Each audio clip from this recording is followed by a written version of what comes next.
Hello, hello. I've arrived. Yes. Hello, Online Epatel, perhaps? I'm not entirely sure how to pronounce that name. But yes, hello. So yeah, today, Destiny lore. We're going to start with the plot of Destiny 1. Hopefully we're going to conclude with the plot of Destiny 2. And this might take a little bit. So, I hope you're all buckled up, strapped in. You got your snacks, you got your drinks, because this could take a while. I'm expecting to need to take a lunch break. So we'll see. We'll see how this goes. Oh yeah, thank you for the follow, by the way. Online Epatel. Alright, so let's see. Business before we get started. So, right now, we're a little bit late. My apologies. Thank you for your patience. Whoops. Alright, let's not do that. Sorry. But yeah, we're a little bit late at the moment, unfortunately. But yeah, we're going to be doing the Destiny lore as planned. And also as planned, I don't have any pressing business today, so we may be able to make this a particularly long stream and cover everything so that we can actually start playing Destiny 2 next week, which would be very nice. But yes, so today, Destiny lore. Tuesday, we'll be continuing the collab series with Altariana, Sheppy Sheps, and Judah Kami. Likely we will be playing Borderlands the pre-sequel. There's a good chance that we'll be playing something else in addition to that as well. And that will be at 7:30 p.m. Central Time. Let's see, next Wednesday, or no, we're not doing anything next Wednesday. Next Wednesday is nothing in particular. I guess it's the first day of December, but it doesn't mean anything in particular to our stream. So, next Thursday, we'll likely be continuing the Momodora series with Momodora 2, but we might not. Because yeah, I don't know, I don't want to start like I said, I don't want to really start a series per se, or at least not too many at this particular point in time. So we'll see what we do. We're either going to do... I was going to say we're either going to do Momodora 2 or we're going to do another video game, but I guess every game in the world is either Momodora 2 or not Momodora 2. So that's not a very useful metric there. But yes, then assuming all goes well today, and we do all of the lore that I care to do, then we will likely be beginning, we will start Destiny 2 Forsaken, next Friday at 10 a.m. If I didn't say it already, the next Thursday stream is also going to be at 7:30 p.m. Central Time. But yeah, 10 a.m. Central Time for next Friday as well, if I did not mention that already. I feel like I had something else that I wanted to bring up before we got started today, but I can't think of it now. And yeah, I want to get into this so that we can get it done. So I suppose I will assume for the time being that we are good, and do not need to necessarily cover anything else before we get started. And if I think of it later, I suppose I can bring it up again. So, real quick, I need to go and get ready, because we're going to be descending into the darkness once again.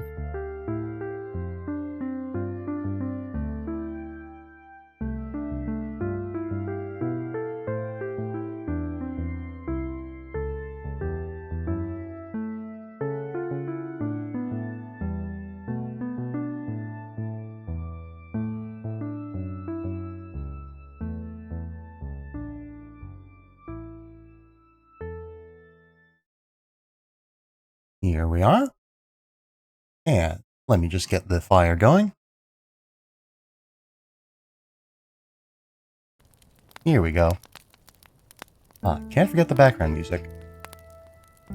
Alright, we should be good on this. Oops. Alright, we got paint set up, or we got Clip Studio paint set up. We got our fire going. We've got the background music on, so we should be all good to go. Fire sounds a little bit loud to me right now. Maybe I should turn it down just a little bit. Yeah, I want it to be a nice little ambient crackle and not air overpowering. But yes. So, where were we? I guess, yeah, I don't want to spend too much time recapping the last streams. I guess if any of this confuses you, I recommend you go back and watch the other Destiny 2 lore streams. You can find those on the YouTube channel, down in the link below. But last time I tried to start with a recap of the Destiny of the Guardian classes and subclasses, but I ended up talking for 2 hours about them. So I'm a little bit hesitant to do that. I'm a little bit hesitant to try and recap anything. So we're going to assume you know, broadly speaking, what a Guardian is. We're going to assume you have the baseline knowledge necessary to understand the plot of Destiny, and all that. Basically, we're going to assume that you either are otherwise familiar with Destiny or you've watched the other streams, and that I do not need to necessarily go into all of that detail once again. So, let us begin. Today, we are going to talk about the main character of Destiny. The, the player character. You know, the player character of Destiny as they go through the adventures in Destiny 1 and 2. As per usual, we're not going to go into too much detail. In part because, you know, I don't have first-hand experience of Destiny 1, and in part because I want to keep, there's some details. I don't know. I want to keep this relatively brief. I want to avoid going into any detail that I feel like would be unnecessary or confusing, and lead us into talking about a topic that isn't super important in the long run for an extended period of time. Also, I forgot to unscrew the cap on my water bottle, so let's see if I can do that quietly this time. I guess better than doing it quietly would be just to do it with the mic muted so the noise doesn't come through. So let's do that, actually.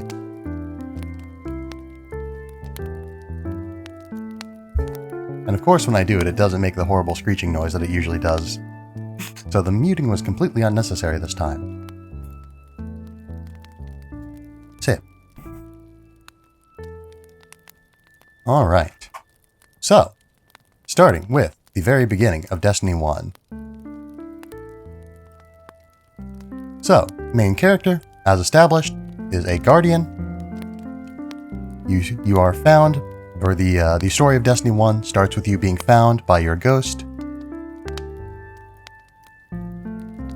Here's your little Guardian guy.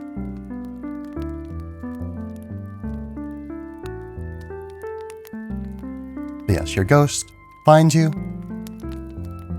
gives you light, and revives you into a lean, mean fighting machine, more or less. You don't have a weapon at this point, I don't think.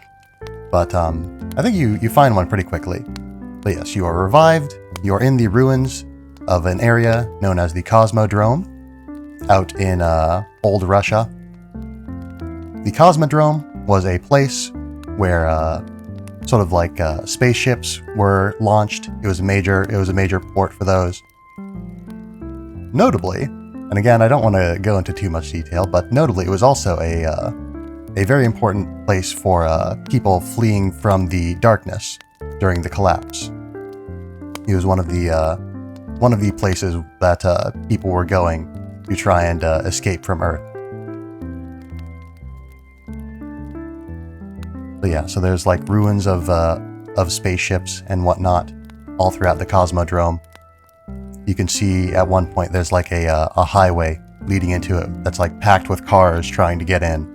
But unfortunately, they were not able to escape the collapse, and even the people who did get off Earth didn't necessarily make it in one piece. So You're revived in the Cosmodrome. The Cosmodrome, however, is unfortunately a little bit full of fallen at this point in time. This is a weird pictogram of a fallen, but it'll do.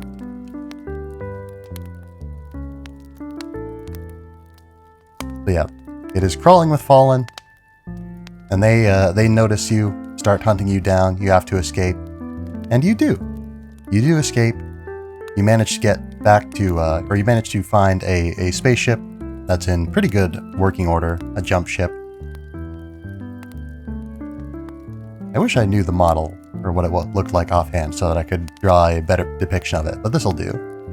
But yeah, you get off, you get into a, into a jump ship, you take off, and you make your way to the last city, which is another walled structure.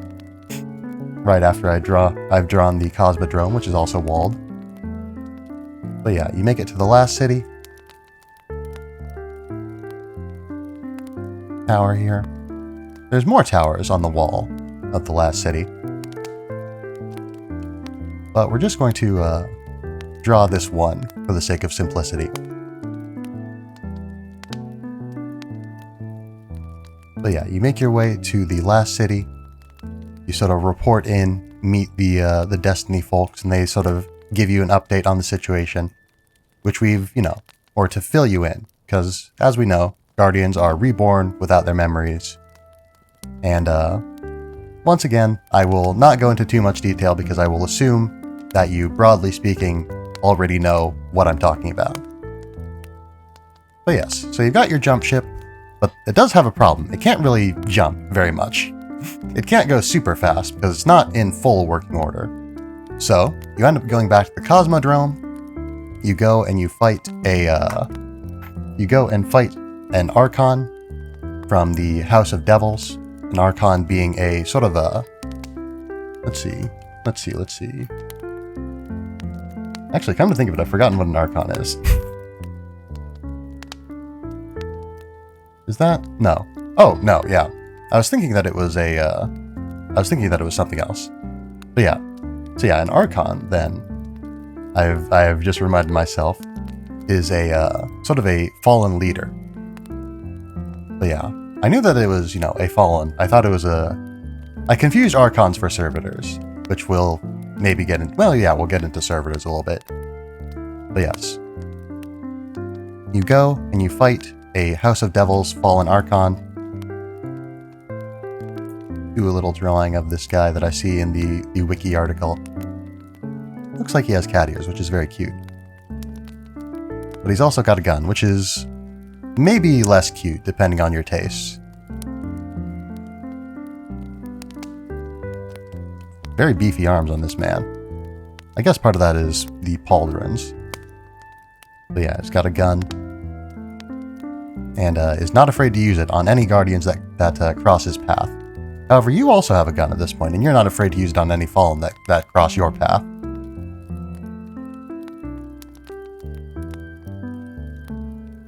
Give him another arm to hold the gun with. And some more arms. This little wiggly claws here, I guess.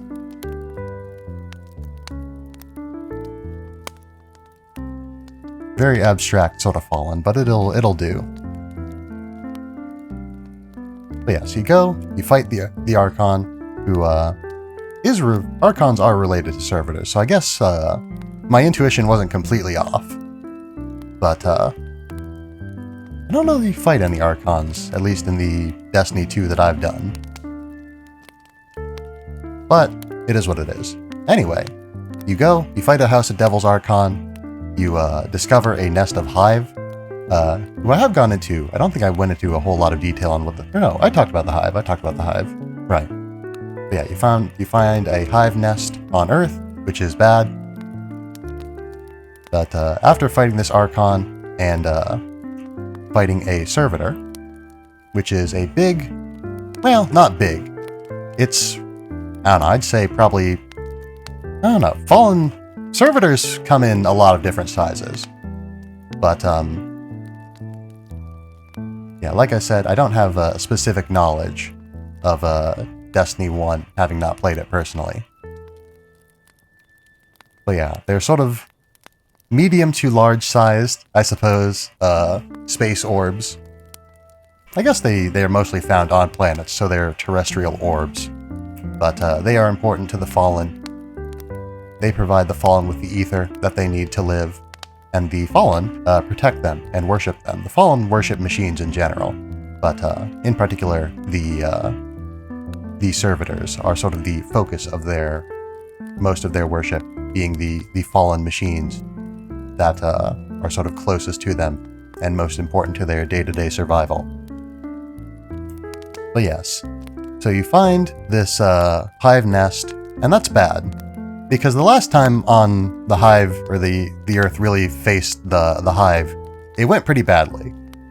They fought in a battle, they just barely won, called the Battle of Burning Lake, and then they went to fight the Hive on the moon, where they had come from, and that went even worse. It was an event called the Great Disaster, if I remember correctly. Yeah, the Great Disaster. And I think you can probably guess from just the name that it wouldn't have been the greatest day for the Guardians. So clearly, if there's Hive on Earth, then we need to do something. Whoops.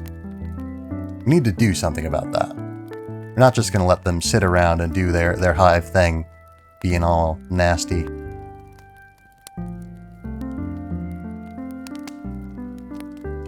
Drawing a little Hive thrall here. I guess I don't think I've drawn thralls before either. But yeah, they're similarly nasty. They're sort of the grunt forces of the Hive. I don't know why I'm drawing all the aliens with these little hands, but it is what it is.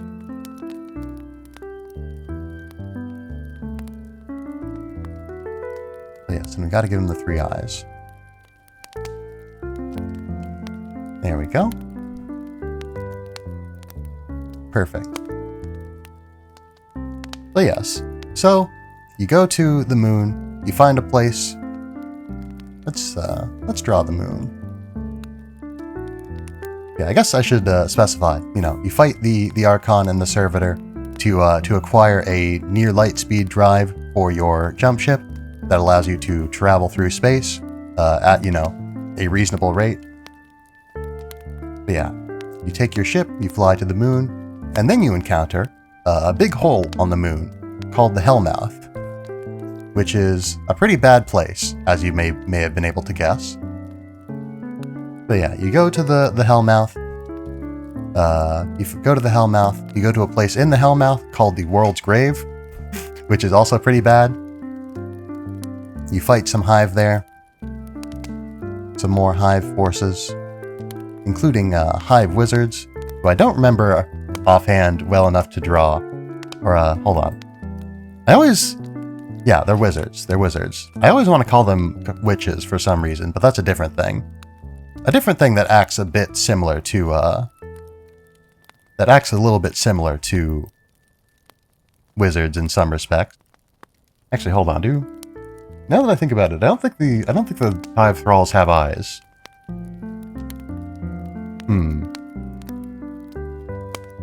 Do they have eyes? Hold on. I'm getting into needless detail. But I want this depiction of a hive to be accurate. I should make him look a little bit bonier, because the Hive are very bony. And they got these sort of gnarly little mouths. Gotta give them some spikes. Some, weird gaps in their chitin. There we go. That's a little bit more accurate to a thrall.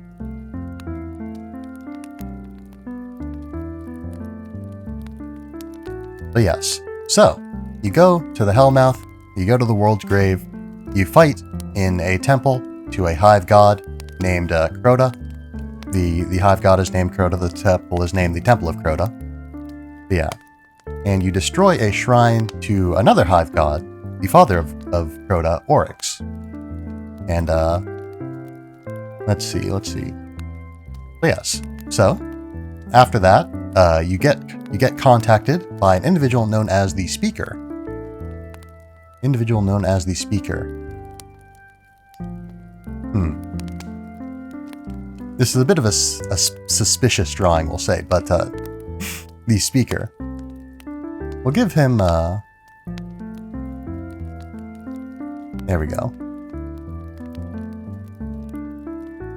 Not the best depiction of the Speaker, but it'll do. Got like a little hood. This is rapidly becoming less and less intelligible, but it is what it is. But yes, you meet the Speaker. He tells you, you know, the Hive. He gives you some exposition. He's a very important person in the lore, but he gives you some exposition. Yeah, he tells you that he can sort of sense, because the Speaker, I should mention, has sort of the ability to commune with the Traveler. Whoops.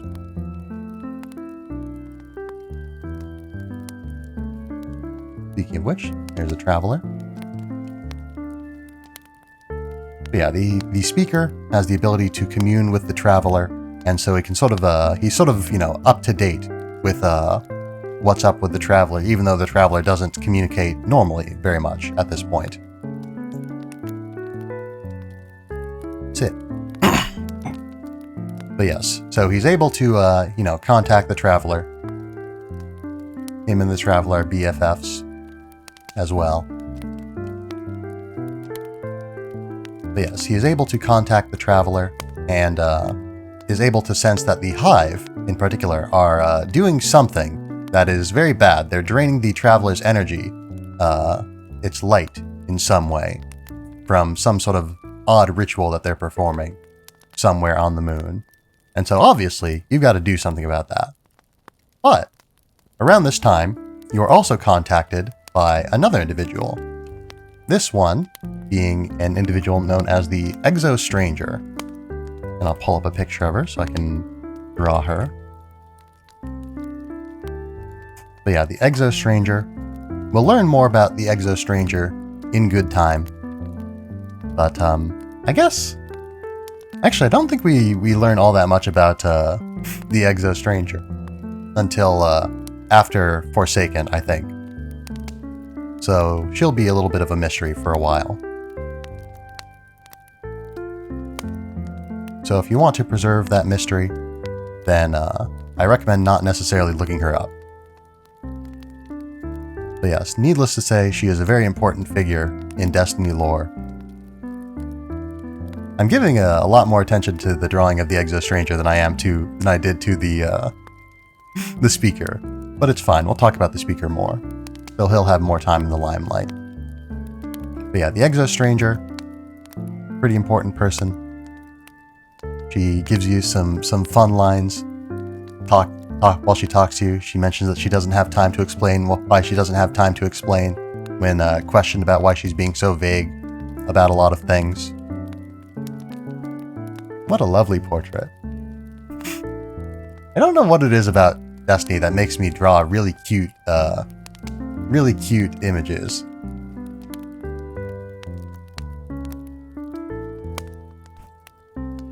But yes, you meet the Exo Stranger. She gives you some ominous foreshadowing. Talks about some sort of terrible evil that is approaching. Interesting to note, she's not a Guardian. She's a very capable combatant from what you see of her.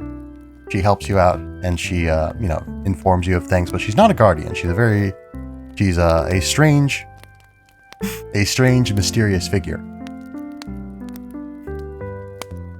Let's put some more detail. Well, no, we're not going to worry about the ship. We're going to focus on time. We're going to be efficient with time, and we're not going to add unnecessary details. So, Exo Stranger. You meet the Exo Stranger. She tells you that there's some big, nasty, evil stuff coming along, and you got to go to the Ishtar Sink on Venus to talk to you some more.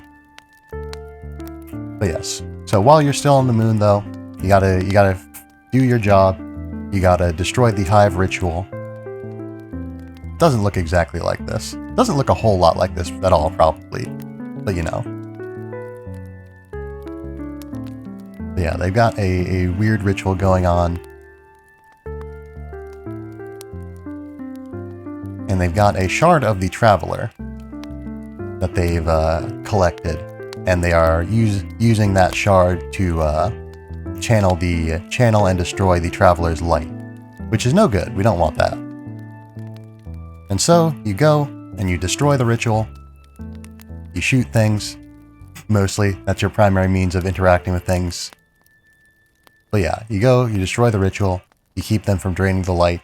And the Traveler is kept safer for one more day. But yes. So, you you go to Venus.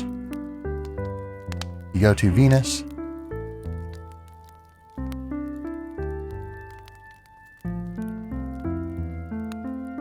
Go to Venus this time, and you encounter there the Vex. Yeah, you encounter the Vex. You encounter the Exo Stranger again, and she tells you more about the Vex. More specifically, she tells you that they are doing something bad in a place called the Black Garden. Yeah, they are doing something nasty in the Black Garden, and it's got like a heart. You got to go to the heart of the Black Garden and destroy it. And this is a nasty heart, so we're going to color it all in, or no. We're going to color it mostly black, except for we're going to give it some angry eyes. And you know what, we're going to give it a frown too, so that you know that this is an evil heart. But yeah, you got to go to the Black Garden, and you got to destroy its evil Black Garden heart, so that you can save everyone from the very bad thing that the Vex are trying to do there. Because the Vex are nasty. They're rude boys.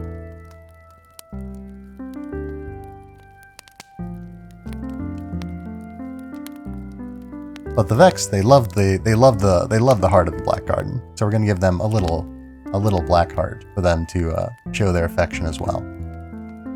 They love this thing. We don't love it though. It's pretty bad. So you need to figure out where the Black Garden is, but nobody knows. Nobody has that information, or at least nobody on Earth, and the stranger certainly doesn't either. So you have to go to the reef. You have to go to the reef.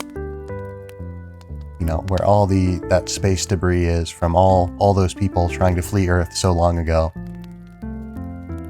Yeah, you go to the reef, and there you go, and you have to talk to the queen.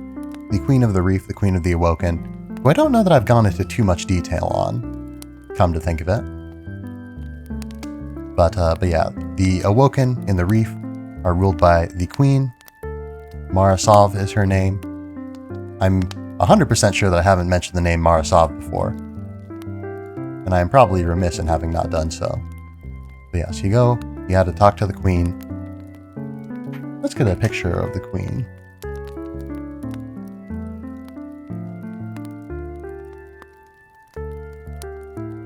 Yeah, I suppose she doesn't have like a big sort of tall chair. She has more of a couch that she chills out on. She has a sort of reclining posture. She just sort of sits on her big comfy chair. She's got a big puffy coat. She's got some nice hair. Nice puffy hair. It's a little bit hard in this drawing to tell where the puffy coat begins and the hair ends. But you know.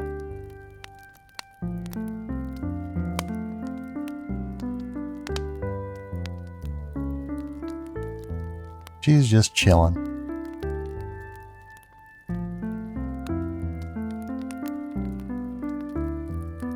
And the chilling is obviously the most important part of her, which is why I've spent so much time depicting the chilling.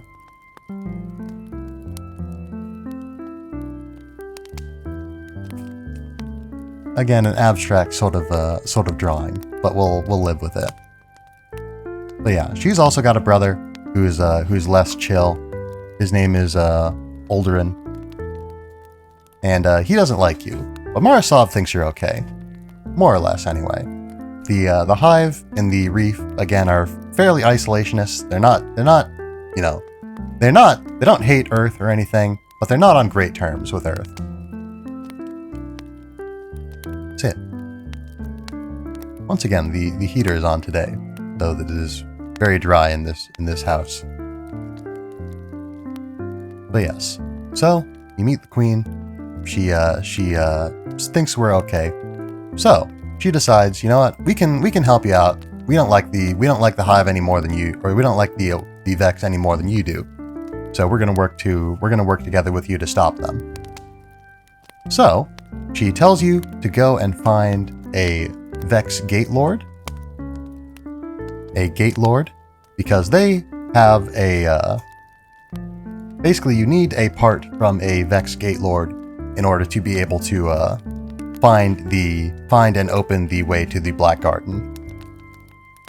So let's draw a little Gate Lord.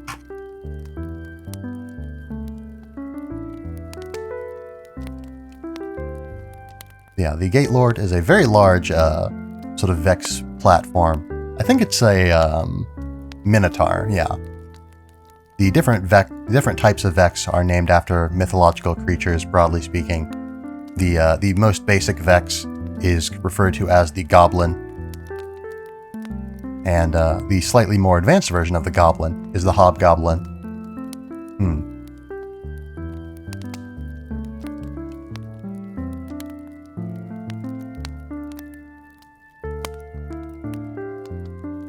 Give him some big stompy legs.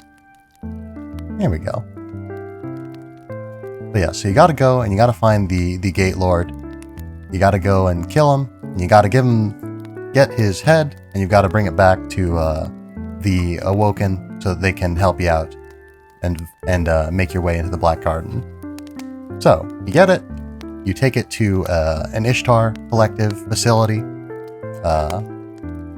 I've talked about the Ishtar Collective before, I think, so we're not going to go into too much detail about them, but just to, in case I haven't spoken at length about the Ishtar Collective, they are, scientists, researchers. They're some of the first people who discovered the Vex, sort of back during the Golden Age, actually. So they were sort of some of the first people who knew about the Vex. At this point in time, the people of the city don't really know a whole lot about the Vex. I think, by and large, the Vex were pretty much an unknown at this point. Very little information about them existed, but it was known that they are pretty nasty evil guys. These weird space robots with their unknowable goals. But yes, so you go. You take that to an Ishtar Collective facility, and you learn, in particular, the fact that the Vex are time travelers. They can travel through time, and they use that as a part of their sort of combat strategy. They can, take units from the past, and to replace broken units that break. They can take units from the future. They can take, they can teleport around and all that. They can do all sorts of stuff that makes them quite vexing, you might say. Makes them quite vexing. Yeah, this point right here is the weak point of a Minotaur. Every Vex has a sort of a glowing weak point on it, full of a weird sort of fluid called radiolaria. But we won't go into that in too much detail. Just know that it's, Vex stuff that you don't want it. You don't want it in you. You don't want it on you. It's nasty. That's it. So, you also learn about an area called the Vault of Glass, which is another important area to the Vex, where they're doing another sort of weird Vex experiment to do something.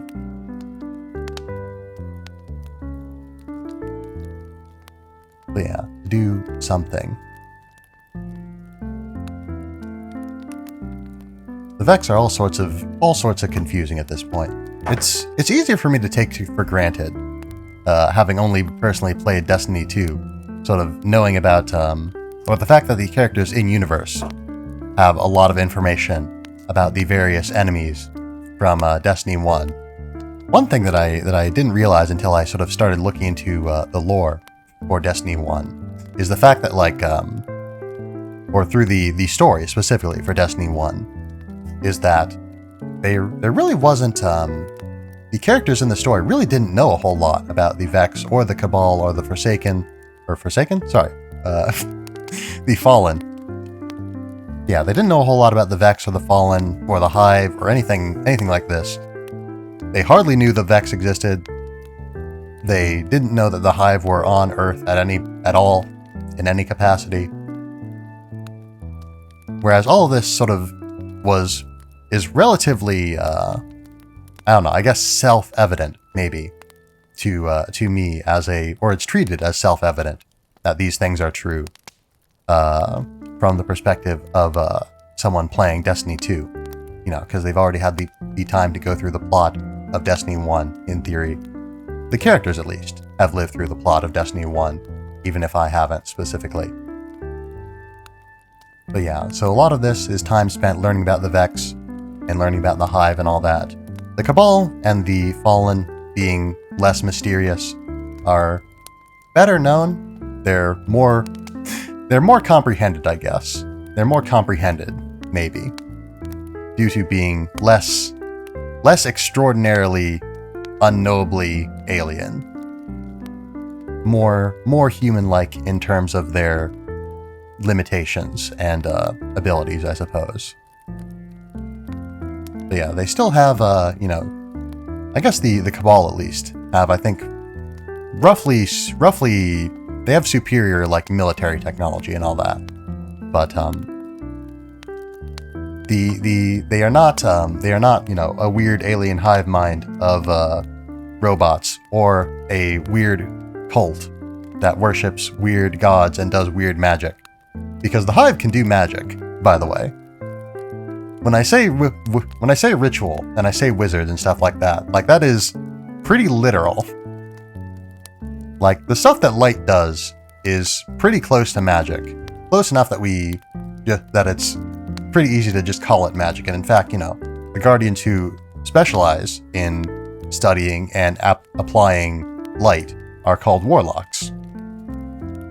Another sort of magic-usy term. But, the light is generally not referred to as magic, nor is anything that it does referred to as magic, except by people who are, being reductive or, simplifying it. But, what the Hive do is explicitly referred to as magic. But yes, anyway. So, you manage to make your way through the Black Garden. Oops.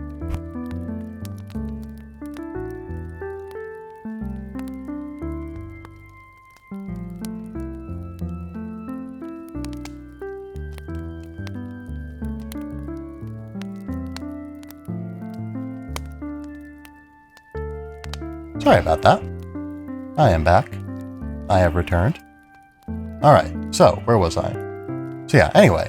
So you take the Gate Lord, you take its data, you take its head, I think, and you take it to the Ishtar Collective Lab, you learn some things about the Vex, and you are able to find a way to get to the Black Garden, which is hidden by some sort of weird dimensional stuff, such that you can only even, like, find where it is if you have the proper, like, Vex authorization.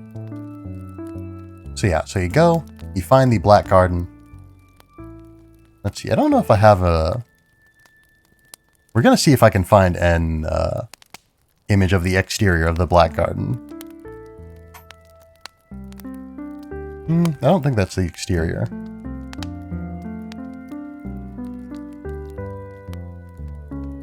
Not really.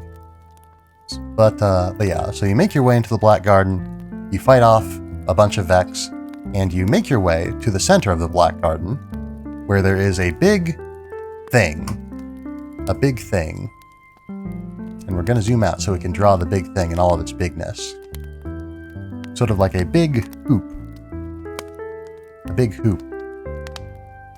About which much hoopla is made. Because the heart of the Black Garden, the nasty heart that we talked about before, is a weird sort of amorphous, dark thing. Theorized to be, I don't know if it's ever technically explicitly described as such, but it is theorized in universe and pretty clear out of universe that the heart of the Black Garden is a shard of is a part of the darkness itself. And the Vex, finding this thing and being basically just completely unable to calculate, to understand this thing, when that's their whole thing, basically. Calculating and understanding and researching so that they can increase their power. They find this big... Battery in my pen has died. That's unfortunate. Oh, nope. Oh. No, okay. It didn't die. It just, Clip Studio Paint just froze for a second there. It was auto-saving, I think it was. Man, I was working on a thing in Clip Studio Paint the other day, and the power went out and I lost a lot of progress. And I only just learned that today, because I thought I had saved before the power went out, but I didn't, because the power went out while I was away. Because they were working on the electricity here. But yeah, so they find this thing in the Black Garden, or what would become the Black Garden, I think, and they see this big weird darkness thing, and they don't get it, and they don't have any real chance of getting it. When their whole point is to be, to get things and to make things not get them. So they decide. These, ageless, time-traveling, emotionless machines, they see this thing and they decide the only logical thing for us to do is to worship it. And so they do. They constructed sort of this big temple in its honor, essentially. They make these big statues of big stone statues, not even metal, like a lot of Vex constructions. But like a big temple, these big statues, and there are just tons of little Vex units just bowing down before it.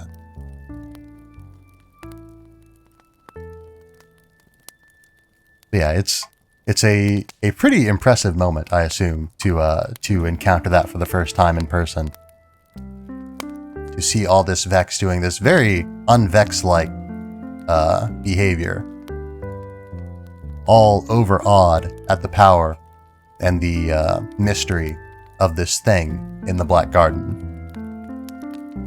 But, of course, you go in, being the guardian that you are, and you wreck it. You mess it up real good. You destroy the Vex around it, you shoot the heart itself a lot, and more specifically, I guess, the Vex, try to fight you off, and the heart of the Black Garden, in fact, assumes direct control, to paraphrase Mass Effect, of the Vex to fight you, empowering them and all that. But in doing so, it sort of binds itself to the material world, and so you don't shoot it directly necessarily, because, or at least, you don't shoot it primarily. You don't just go in and unload bullets into the heart of the Black Garden and then just call it a day, because it's too strong for you to just shoot it. So instead of just shooting it, you just shoot the Vex that it is controlling, and since it's investing its power and its presence into them to try and stop you, and failing to do so, you are able to eventually take it out by taking out the Vex to make it vulnerable and destroy it. And so, like I said, the Vex also have the Vault of Glass. The Vault of Glass, another sort of big mega structure, long-term project of the Vex.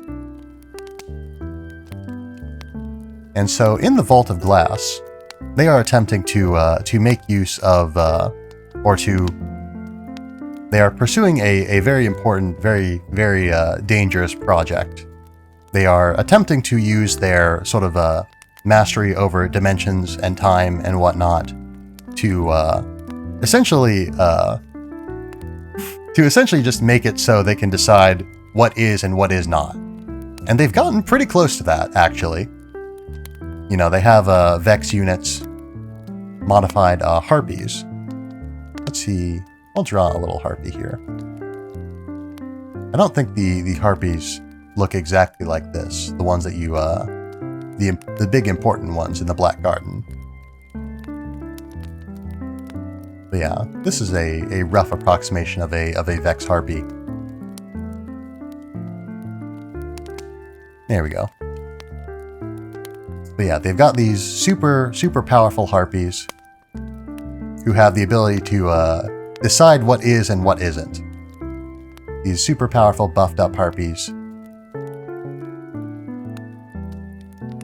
And yeah, the Vex are essentially at this point trying to make themselves like an essential part of the universe and remove anything that gets in their way.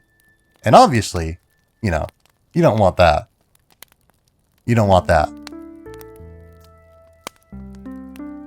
Sit.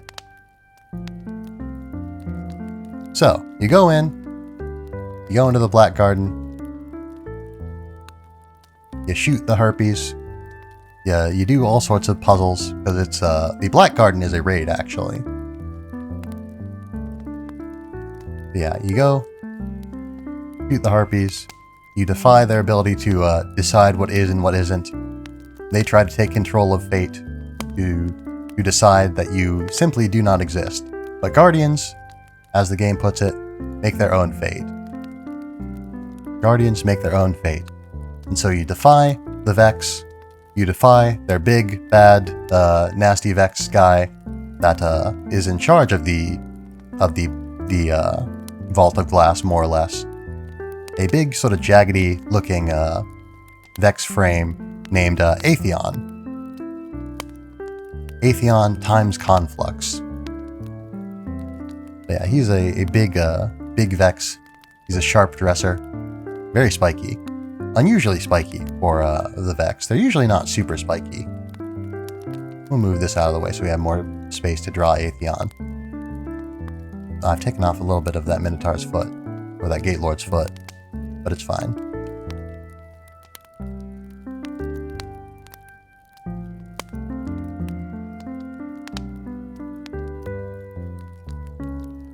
Yes, and of course, he has the customary sort of Vex glowing weak point. Thusly.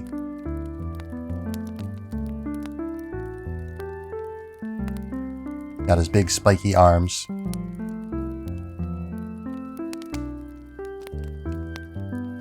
All sorts of spiky this Atheon fella is.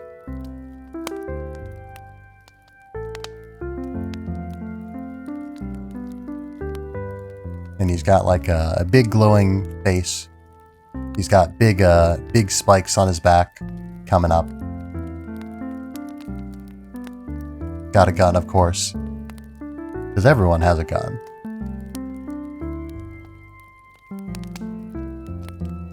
Even when you can simply decide what is and what isn't, you still need a gun sometimes.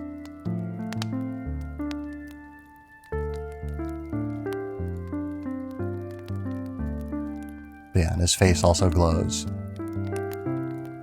But yeah, you go in, and you fight Atheon, and you defy the Vex control over time, and you destroy him, you overthrow the Vault of Glass, and end their, more or less, their, whatever it is that they're doing there. All their weird physics-defying, time-controlling, all their sorts of nonsense. And so that is the story of the base game of Destiny. There's more. So, after that, you know, some time passes, and the Hive start to get fussy again. So, they decide to call in Crota. Because they love Crota, and they don't like the fact that you messed up Crota. But yeah, so Crota, you know, you messed up his temple, you messed up his statues of his dad. I think he might have messed him up a little bit too, if I remember correctly. But they bring up Crota. Do a little doodle of Crota's face here. Crota's also very spiky. The Hive are generally kind of spiky. They're spikier than the Vex are, anyway. But yeah, Crota's got this sort of glowing aura around him. Spiky aura. And Crota does have eyes. And the usual sort of gnarly hive mouth. And just sort of general boniness. But yes, so Crota comes back. He comes and he brings his cool favorite sword. And he, was known for making a mess of things before. And he's determined to do so again. And he will if you don't stop him. But, obviously, we can't just let that happen. No. No.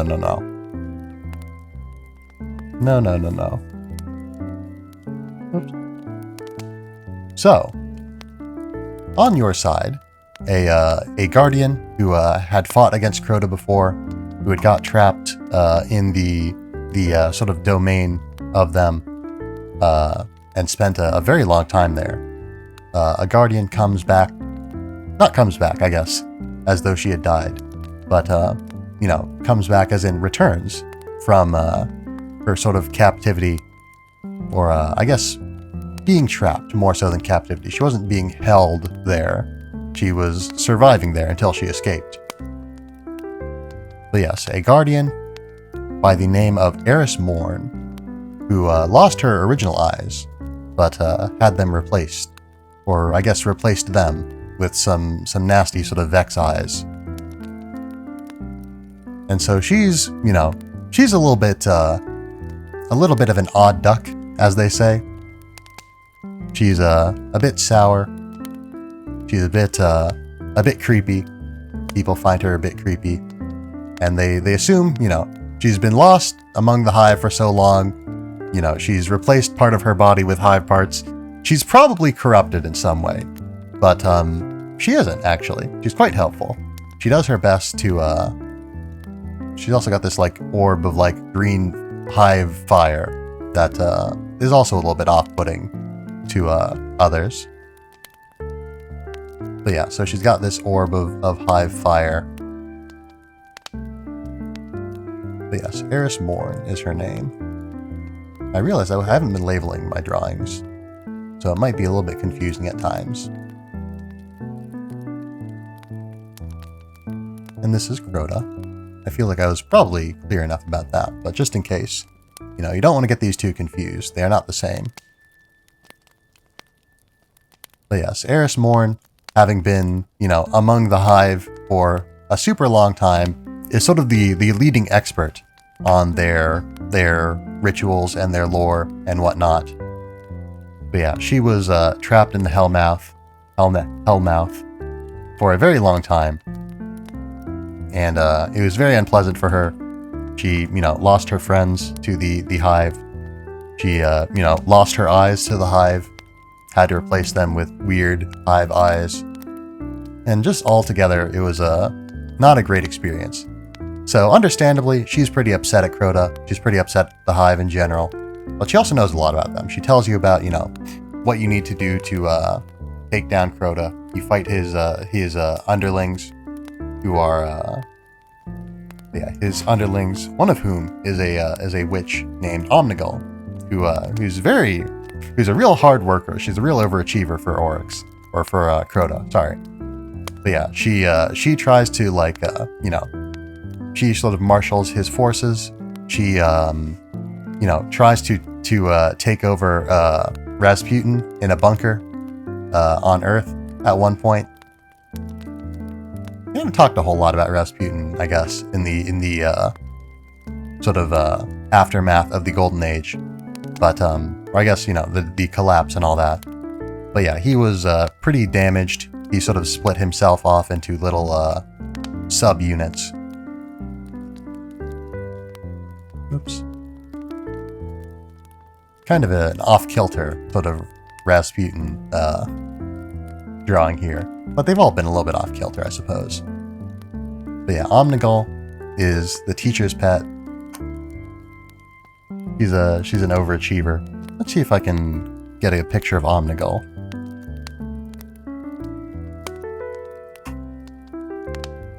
There we go. She's pretty spiky too. But yeah, so you stop Omnigul from sort of like hijacking a bit of Rasputin, because that would be pretty bad. It's bad enough that the Hive are just like around and causing mischief, but if they had Rasputin on their side, that'd be even worse. Because even after all this time, you know, Rasputin's still a big threat, potentially. You know, he's not doing anything directly to harm humanity or the Guardians or anything, but they're kind of afraid of him, broadly speaking, or what he could do if he was so inclined. It almost looks like Omnigul only has 2 eyes, which is weird for a Hive. But I guess they're a Hive with no eyes, so... I guess I always associate the 3 eyes with the Hive in general, but not all of them display that trait. It's mostly the Knights, I think, actually. But then again, the Knights are pretty prominent as far as Hive go, I suppose, so maybe that's not terribly unreasonable. But yes, so you go and you fight Omnigul.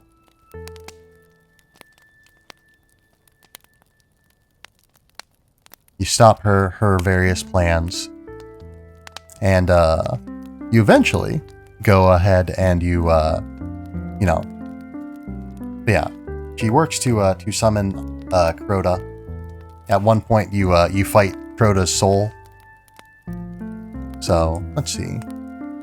And I guess this will be fine. I guess. Let's see. But yeah, you fight Crota's soul. I want to go and look at more details, but we need to keep on track. We need to keep on track. If I remember correctly, you fight it and it's like in an altar, sort of like this. Big altar. Sort of nasty Crota energy here. But yeah, you fight Crota's soul, but that isn't enough to stop him. You know, you do defeat his soul, but that's not enough to stop him. He does eventually get summoned properly. You know, he gets summoned properly. He steps out into the material realm from his ascendant realm, is where the Hive gods live. And you know, he's ready to cause some trouble.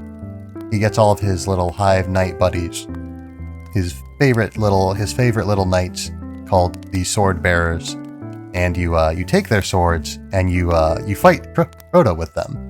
And you beat him up real good. Because Crota is very strong. Too strong to fight normally. So what you have to do, sort of, is you need to weaponize against him what the Hive call sword logic. And sword logic, I'm not 100% sure I fully understand what sword logic is, or what it really means.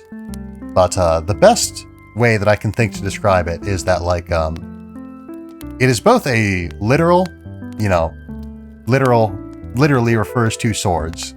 These swords are very important to Hive culture and to sword logic, but it's also metaphorical because the Hive sort of believe in this sort of ideal of constant struggle.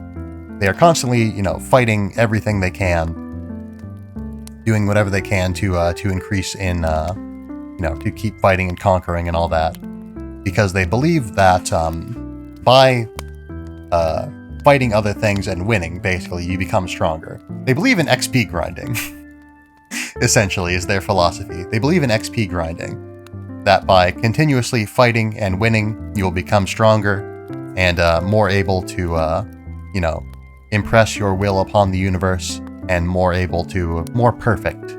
They believe that there will be like a, you know, in the end, there will be like a thing that is the strongest thing, that is strong enough to beat everything else in a fight, and has beaten everything else in a fight, that will sort of dominate the universe. And they want to be that thing. And so yes, so their sword logic is sort of an almost a metaphysical like control. It's, you know, part of their magic, I suppose, is an easy way to put it. Their belief in the sword logic sort of, I think, empowers it, and the sword logic empowers them, such that by, you know, conquering and killing and destroying, the Hive becomes stronger and more able to continue doing that. It's called sword logic, I think, because it is likened to a sword being used to, you know, kill things and becoming sharper as a result, which is not generally how real swords work. Generally, you hit things with a sword and the sword becomes duller, but under sword logic, you hit things with the sword and the sword becomes sharper over time. But yes, so this is both metaphorical and also literal, in that the swords that the sword bearers wield become stronger, have become stronger from, you know, all of the fighting that they've done with them. So yeah, these swords become stronger. We'll give the sword beefy arms too. That seems to be our shorthand for strong. But yeah, these swords become stronger, and the swords are strong enough that you can actually use the sword bearer swords to defeat Crota, who has his own sword. But yes, so eventually, you know, you take down sword bearers, you use their swords to fight Crota, you get through the phases of his boss fight, and then it is the end of Crota. It is Crota's End, which is a title that you were referred to after defeating Crota. But yes, so Crota is defeated properly. You know, you fought his soul before, but then you fight him, and he dies. He's gone. No more Crota. Crota's End. And it's all very nice and lovely. And that is the plot of The Dark Below, which was the first expansion. Yeah, and we're actually getting through this at a reasonable pace. I was worried that actually, how long have we been here? About an hour, so we probably should step up the pace a little bit. So yeah, I'll sort of try to go over just the highlights, I suppose. So, next is House of Wolves. In House of Wolves, the Nine, who are a big, mysterious entity, or series of entities. There's 9 of them. But yeah, the 9 go and they are mysterious. The 9, they release a fallen Kel, I got ahead of myself there. They release a fallen Kel named Skolas from a prison. And let's see if we can get a good picture of Skolas. But yes, and for reference, a Kel is a fallen leader. I've just closed my document with the lore and my note. That's no good. But yes, a Kel is a fallen leader. The term is used sort of in a similar way to the way that we might use the term king. And that will become more evident sort of as we talk about the House of Wolves expansion. So they release a Kel named Skolas from a prison called the Prison of Elders. Let's draw Skolas a little bit away from the 9, because he's not, directly related to them, I don't think. He's not one of them, at least. Because, yeah, the 9 are a little bit unknowable as well. There's a lot of things that are kind of unknowable in Destiny lore. But yeah, he's got these big tanks of ether on his face. The ether is sort of an energy that the Fallen subsist on. They used to. Actually, I'm pretty sure that this becomes established at some point, either during or shortly after House of Wolves. So we'll, at the very least, Destiny 2 sort of assumes that you know this. So we'll talk about it. The Fallen actually used to be a species that, like humanity, was aided by the Traveler at one point. They had their own golden age, their own, and their own collapse, basically, that they refer to as the Whirlwind. when the darkness came and the traveler ran away and sort of left the Fallen to fend for themselves a little bit.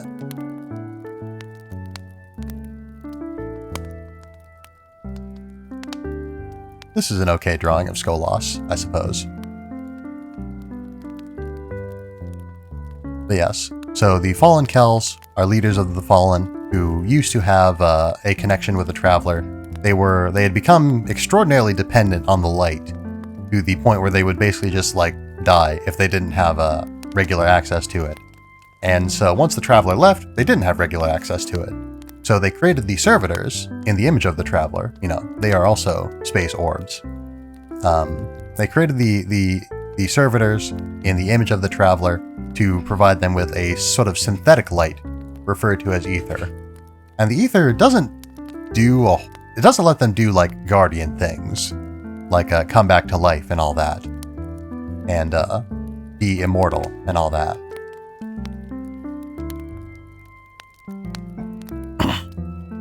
Sit. But, you know, it sustains them, it lets them get big. The average, you know, I don't know, Kells can get pretty big. And not just Kells, but like, Fallen in general can get pretty big. If they get a lot of ether, if they eat all their vegetables. But, normally, or I guess, I don't know if this is the normal state of them. They may have been normally big before the whirlwind, or they may not have been. But the lowest tiers of the Fallen hierarchy are not much bigger than, and perhaps even no bigger than, perhaps smaller than a human. But you know, the biggest of the leaders are like huge. They're huge. They're like twice as tall as a man, if not bigger. But yes. So, Skolas is a Kell. He used to be the Kell of the House of Wolves, who attempted to attack the reef one day. And they got beaten up real bad. The Awoken put him in the Prison of Elders. And the Queen decided to take all the wolves, the Fallen Wolves, and say, okay, you don't work for Skolas anymore. Skolas is in jail, so you work for me now. And the Fallen of the House of Wolves were pretty okay with this. The alternative, I guess, was getting beaten up by the Awoken some more. So they were pretty okay with it in the end.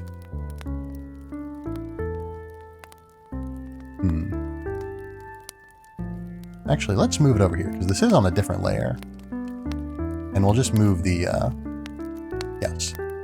We'll move the other part of the sort of, nope, we won't crop it. Thank you. We'll move the other part of the emblem over here. These parts are pretty close together, yeah. Yes, so Skolas used to be the Kell of the House of Wolves.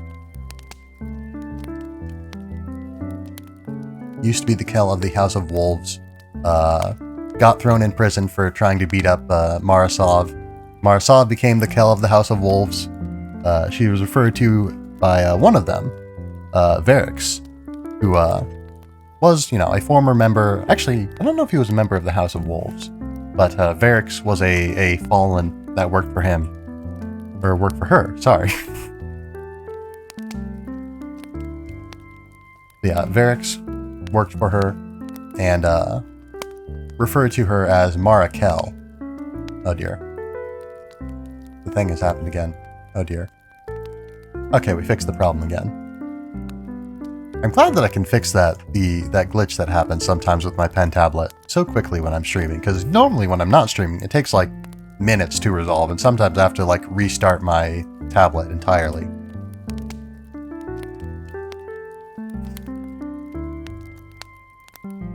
And yeah, it's not an issue with the... Right, that's still on a different layer.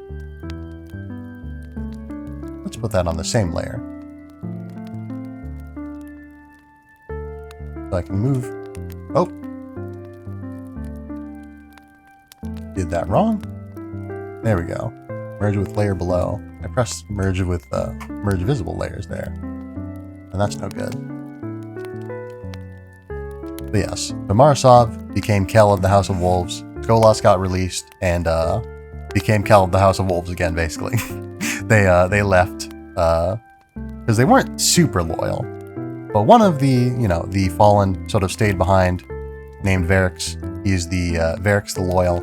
He is a well-liked character in Destiny lore. I haven't had much opportunity to interact with him personally. I say that like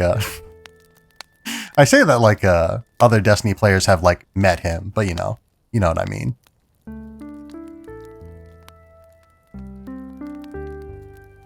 But yes, Varix the Loyal. He sticks around, hangs out with the Awoken still, even after the other Fallen leave. He gives a lot of information about the Fallen. I think he might be the one to sort of explain the sort of details of the Fallen before they were the Fallen, essentially, because they weren't always the Fallen. They're called the Fallen because they fell, in their whirlwind. And Varix, in fact, doesn't like the Fallen being referred to as the Fallen necessarily. He prefers the term Elixni, which is the name of their species. So, accordingly, since we have reached the point of the lore where the Elixni name sort of becomes prominent, we're going to start referring to them as Elixni. But yeah, one notable thing about Varix is that, or one notable thing about the Fallen in general, is that they've got like 4 arms, and they actually like as punishment for failures generally. Did my browser freeze? It did. Oh no. Why have you done this? Or no? Hold on. Ah, no.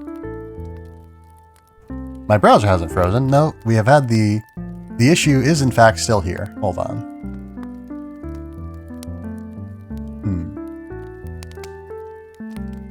And I can't click out of anything to, Oh, here we go. Okay. That was weird. So the thing went away, the problem went away, but then it came back even worse for a second there.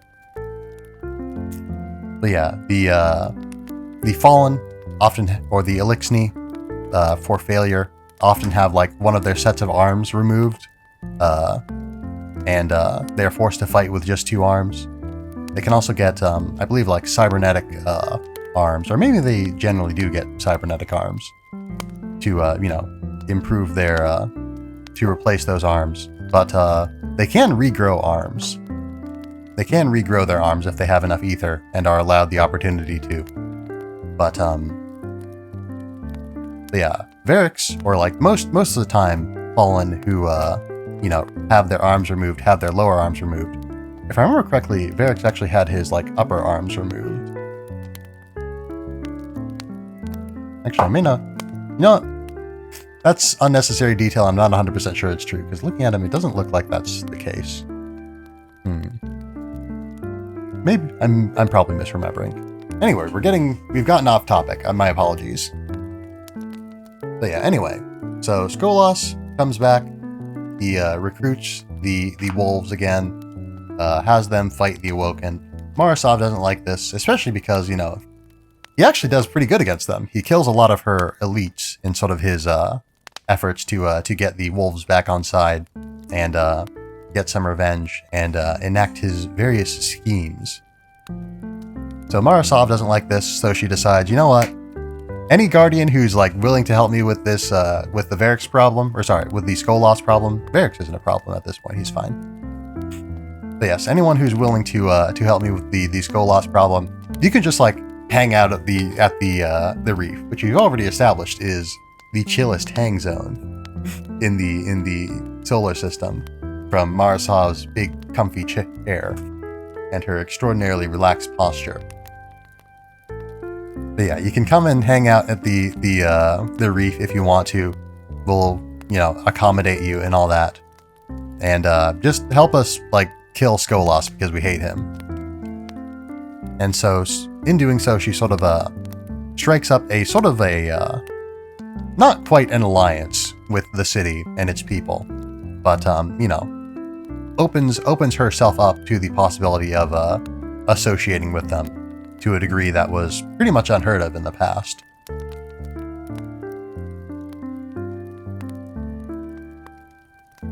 That's it. But yes. So anyway, Skolas isn't just a problem for the Awoken though. Skolas is a Kel, and he wants to make himself the Kel of Kels. My apologies. Dropped something. I shouldn't be playing with things while I'm trying to talk about this. But yes, so Skolas is a Kel, and he wants to be the Kel of Kels, the Kelliest Kel that ever was. The Kel of Kels being sort of a, nope. Don't do that. Don't do that either. Oh dear. But yeah, the Kel of Kels being sort of a fallen, an Elixni mythological figure who will unite them all and sort of bring them to even greater glory than they ever had back during their own golden age. So yes, so the Kel of Kels will unite all of the fallen houses in this legend and bring them all under one leader and, you know, just really mess up the day of anyone who doesn't like the Elixni.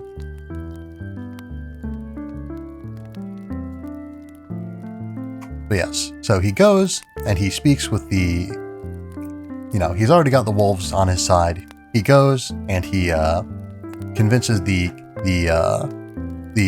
Elixni of the House of Winter,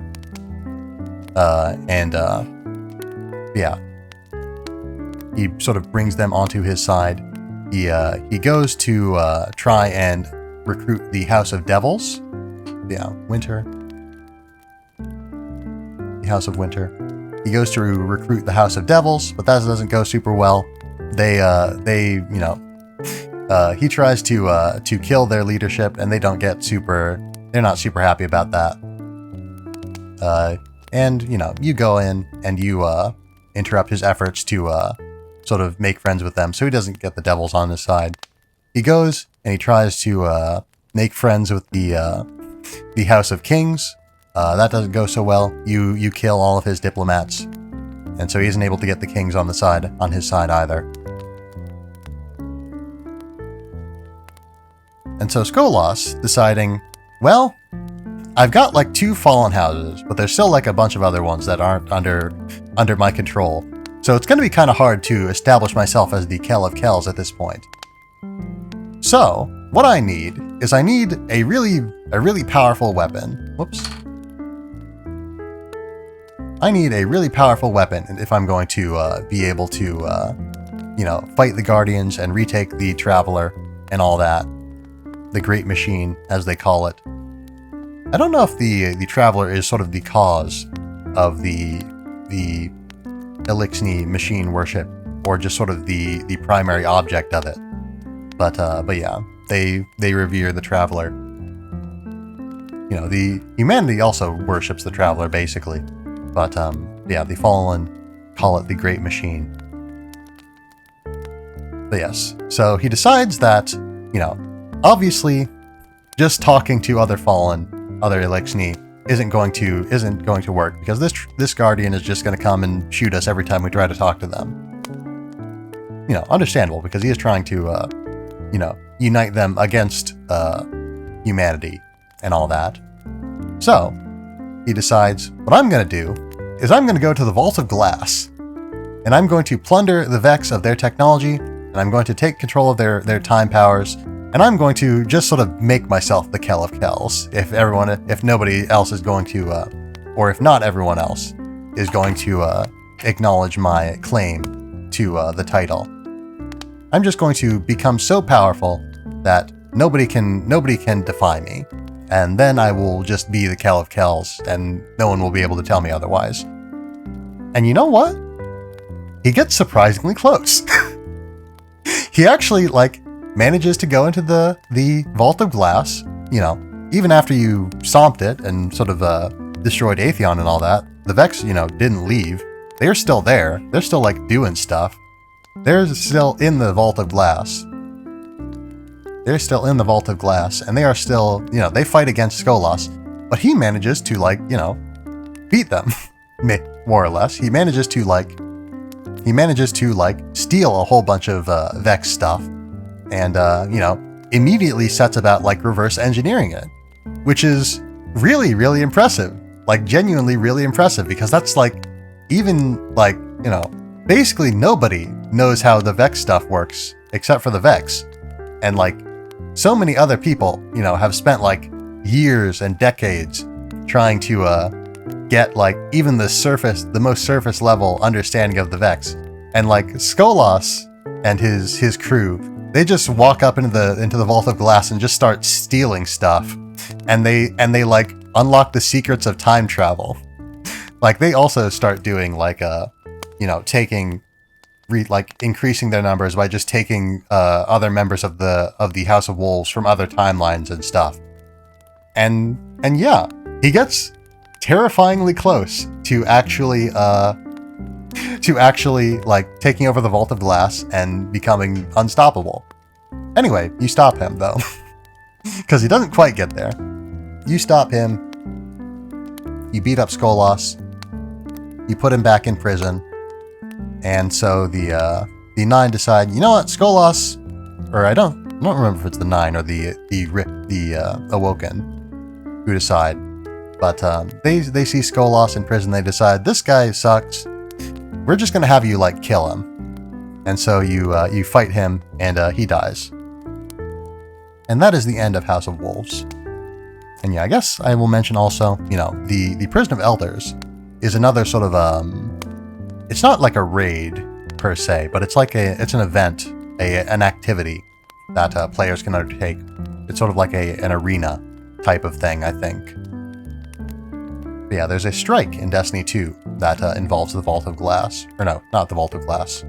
I think the Vault of Glass. Well, no, we'll talk about that later. But the Prison of Elders, rather.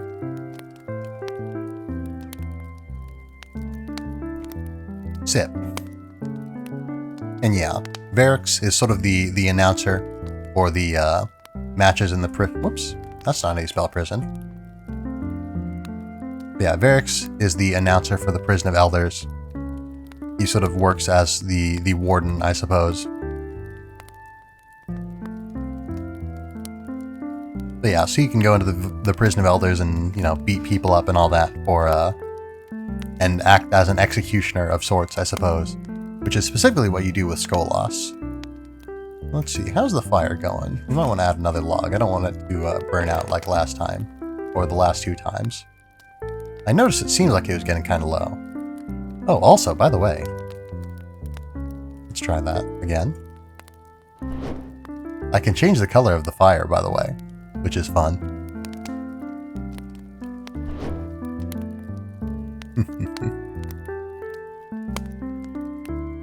Let's put it back to, what was it before? I think orange is the default color.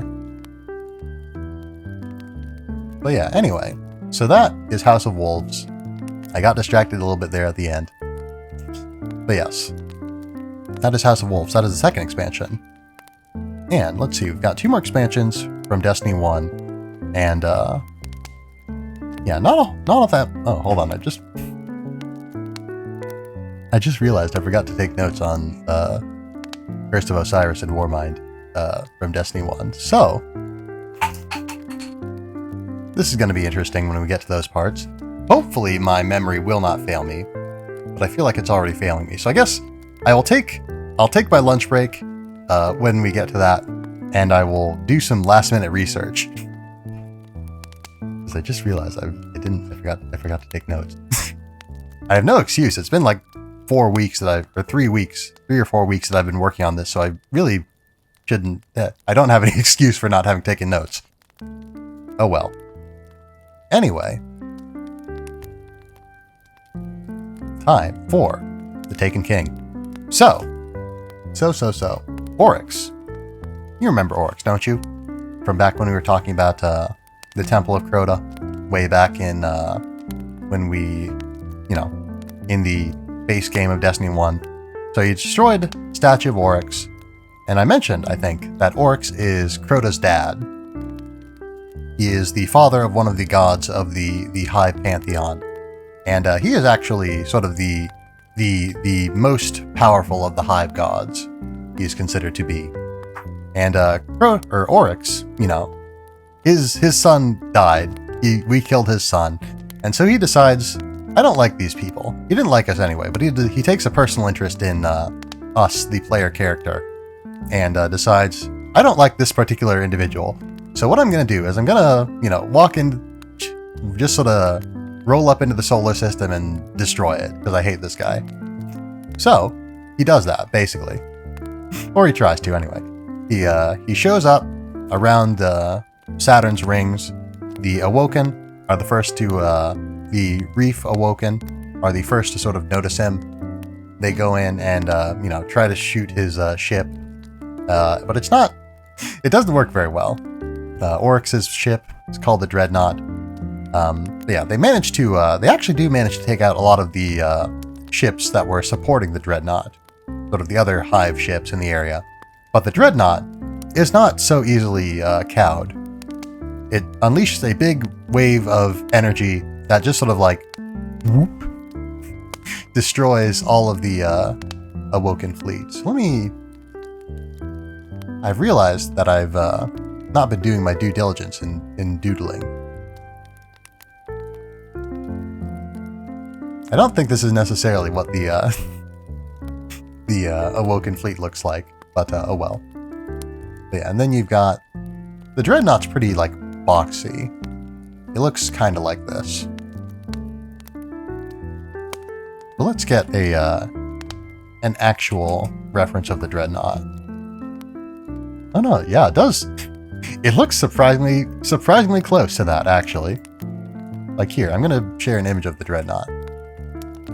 I was kind of off-center with the entrance, but yeah, it's a shocking resemblance. But yeah, the entrance is a little bit big too. Whoops. Yeah, we'll move this over a little bit and shrink it down. This isn't an important detail, so maybe I didn't need to do this. But I've already done it, so. But yeah, so we've got to, of course, include the angles. But yeah, it unleashes a big wave of nasty energy that destroys the Awoken fleet. Marasov was out with the fleet at this point and is missing, presumed dead at this point.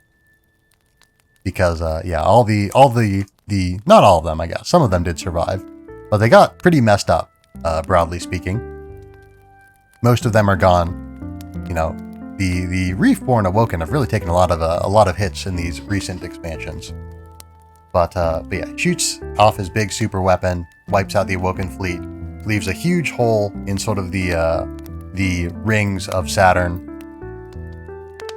Let's see if I can find a picture of that also.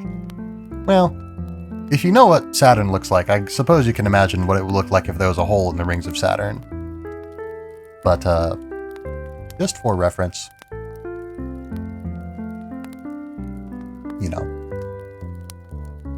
big hole with the Dreadnought in the middle. There we go. But yeah, it is pretty massive. It's like half the diameter of the ring, it looks like, or something like that. And I don't know exactly how big the rings of Saturn are, but they're big. They're pretty big. And of course, we'll add Saturn as well. Can't forget that guy. But yes, so he deploys his big super weapon. He destroys a vast swath of the Awoken fleet. Destroys a big part of Saturn's rings, and just generally makes himself a nuisance. So, Oryx doesn't stop there. He doesn't just stop at, showing up and showing off and, just going and hunting us down. He also does a weird sort of thing. Because Oryx has the ability to take creatures. He has the ability to take creatures. He is the Taken King, as they call him. Meaning the king of the Taken. Not a king who was taken, necessarily. But yeah, he can take creatures, which makes them sort of like weird and dark, gives them a big glowy eyes, white glowy eyes, but just sort of a dark, sort of shimmery, oily almost like look to them. But yes, let's see. I'm trying to think. Well, yeah, this depiction of a taken goblin will suffice for now. I think for now we'll draw a Cabal as well. Taken Cabal, because yeah, he can take anything basically. You know, not Guardians per se. The Guardians have the light on their side that protects them, but basically anything else is fair game to be taken. Whoops.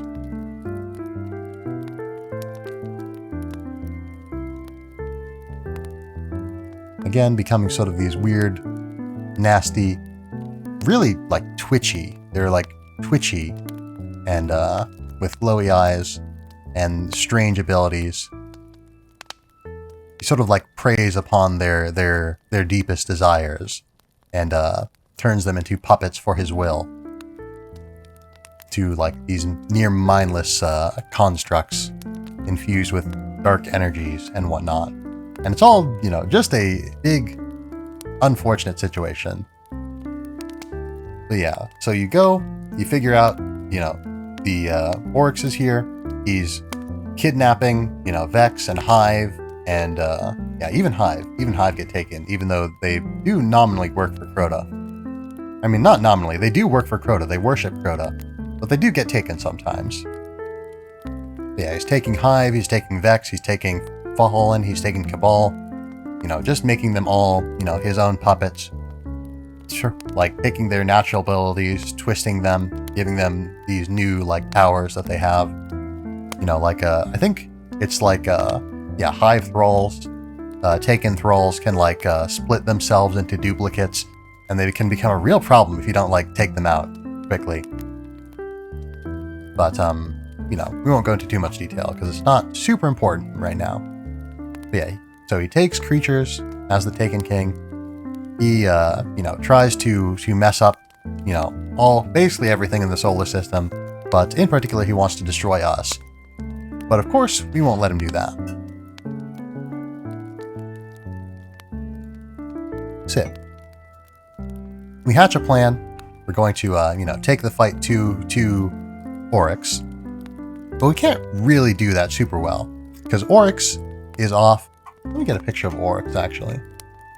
But yeah, Oryx is off in his own Ascendant realm, doing his own thing.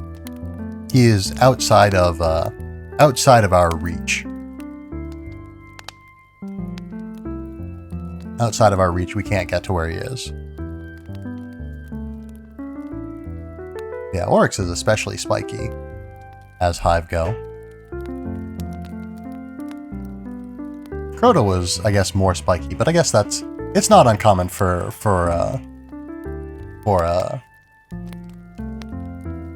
the younger generations to be spikier than the older generations. That's pretty common, I think. But yes, Oryx, the Taken King.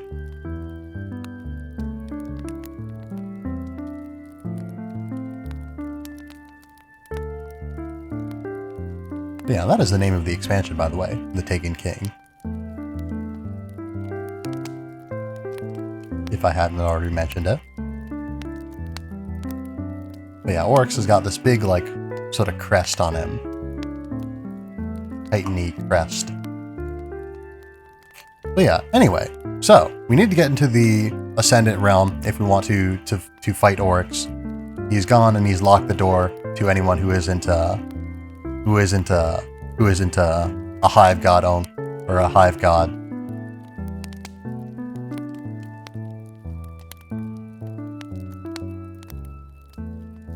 But yeah, no mortals allowed. So, we need to become a Hive God in order to be able to get into Oryx's room and beat him up. So, obviously that's not super easy.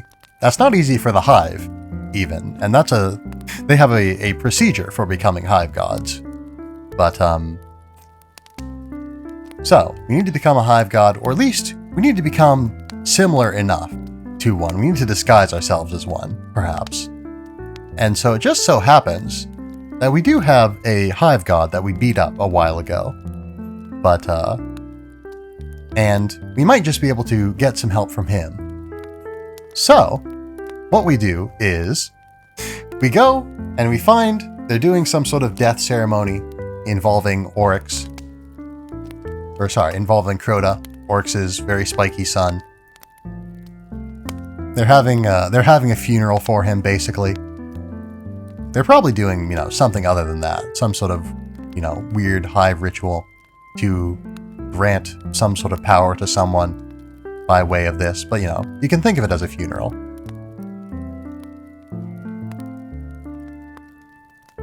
But yes, so you go to Crota's funeral.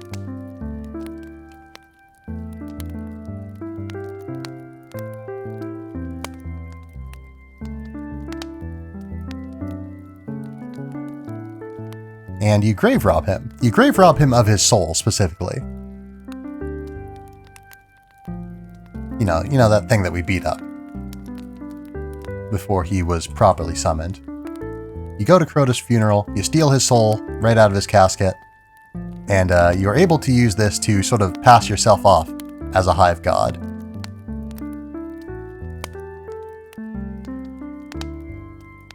Yeah, Crota's soul. Zoom out a little bit.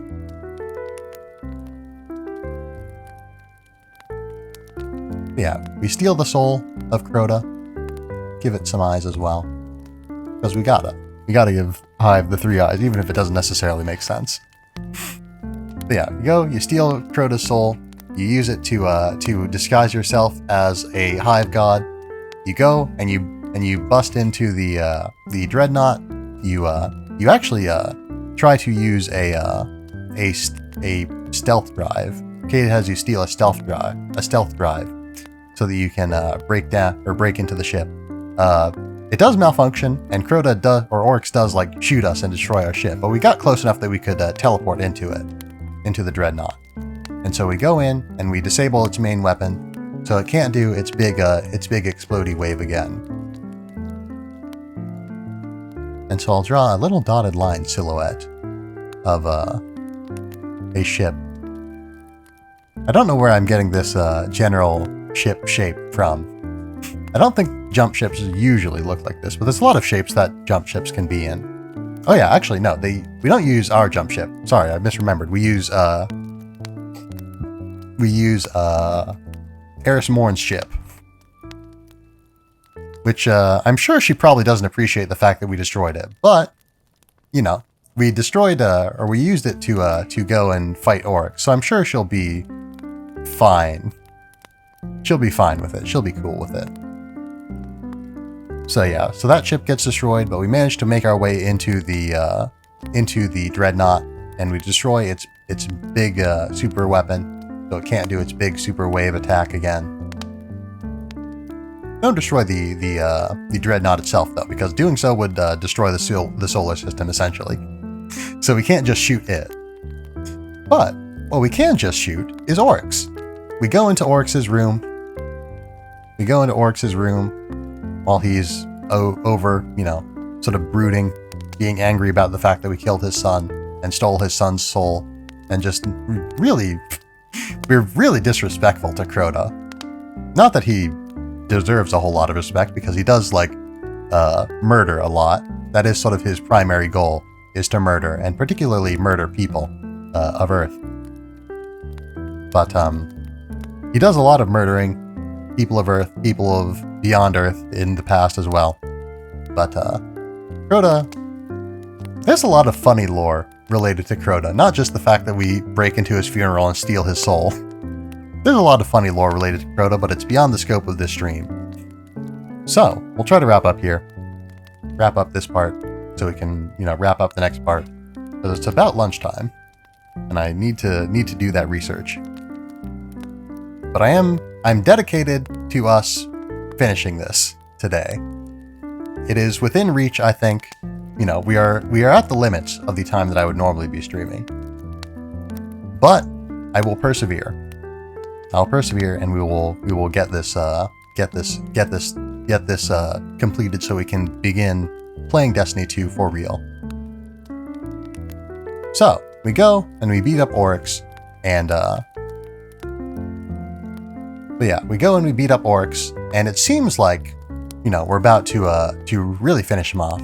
But Oryx then takes himself. Oryx takes himself and takes himself away to his place where he takes people when he takes them. Hello, Raccoony. Glad that you're dropping by. Hopefully, I am in the middle of the lore here, so it may be a little bit confusing if you're not super familiar with Destiny, but I hope you will bear with me. And yeah, thank you for dropping by. But yes, so Oryx takes himself, and to prevent himself from being destroyed by us immediately. Since the Taken are sort of possessed by Oryx, he's essentially possessed himself. So he's not, sort of mindless in the way that the Taken generally are after he takes himself. But yes, so he takes himself, he deploys his agents throughout the solar system to fight us and, try and continue his plans. But we managed to defeat them. We track him down to his Ascendant realm, and we beat him up again. And we actually, the way that we managed to beat him up is he's got ogres, hive ogres. I'll draw a hive ogre here. The hive ogres are the sort of the big boys of the hive. Just about every enemy faction has their own big boys, but the hive ogres are the hive's big boys.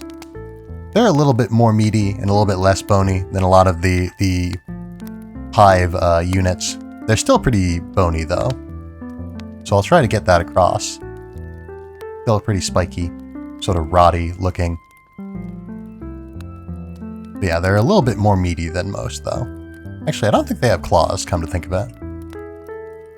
Yeah, they're a bit softer looking in shape than most hive. They've got this sort of weird messed up face though.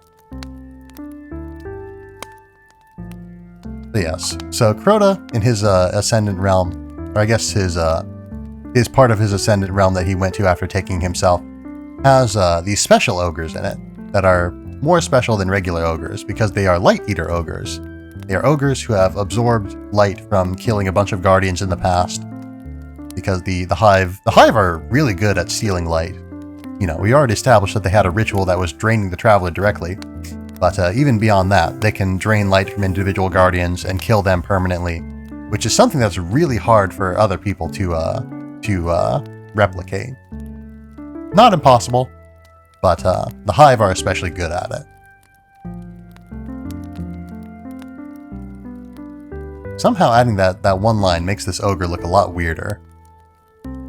Yeah, the ogres do have a spiky chin still, I think.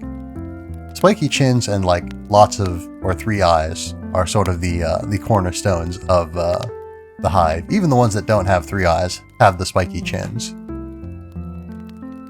But yes, so there are light eater ogres. You go and you beat them up. You're able to, oh no, they do have claws. Right. So we'll give them claws again. This ogre is starting to look a lot like a Pokemon. A weird sort of Pokemon, but a Pokemon nonetheless. But yes, so the ogres, you beat up the Light Stealer ogres, or the Light Eater ogres, you get their light back, and you use the overwhelming power of the light that you get back from the Light Eater ogres to beat up Oryx. And this time, in fact, you managed to beat up Oryx with this overpowering light without having to tap into the sword logic, which is pretty significant because among other things, the sword logic is kind of evil. A lot of the things that the Hive do and are involved in are evil. But the sword logic is especially evil because generally, you know, killing something under the sword logic, or at least, but yeah, it is sort of feared that by participating in the sword logic, you become sort of like bound by it, bound to become a conqueror and a destroyer and all that. But by defeating Oryx without using the sword logic, by destroying him with the overwhelming power of the light, you are able to overpower the sword logic with bomb logic, as it's described. You basically just detonate a whole bunch of light on him, and you are able to destroy him without succumbing to his dark and foul magics and whatnot. Man, this ogre is so cute. Ogres aren't quite this meaty. I think I was probably thinking of a Cabal when I was drawing this ogre. But this ogre is so cute. This ogre is so cute. Anyway. So, that's the Taken King. That's the Taken King expansion. We'll say that's an ogre that hasn't been sharpened enough under sword logic. That's what they look like if they don't sharpen themselves. Yeah, we'll make some space. Because there is one more expansion to Destiny 1 that we need to talk about. This one is the Rise of Iron. So, things are pretty cool for a while. You know, we beat up Crota, we beat up the Hive, we beat up the Hive, I guess, by extension. We beat up the Vex, you know, we take down the Black Garden and the Vault of Glass. We beat up the Elixni, the Fallen, the Kell of Kells, you know, keep him from becoming the Kell of Kells, Skolas. And everything's pretty good for a while. And so we chill out for a while. But then, our next big problem comes from Earth. Poor old Earth, with its big hellmouth moon, with the Traveler hovering above it and all that.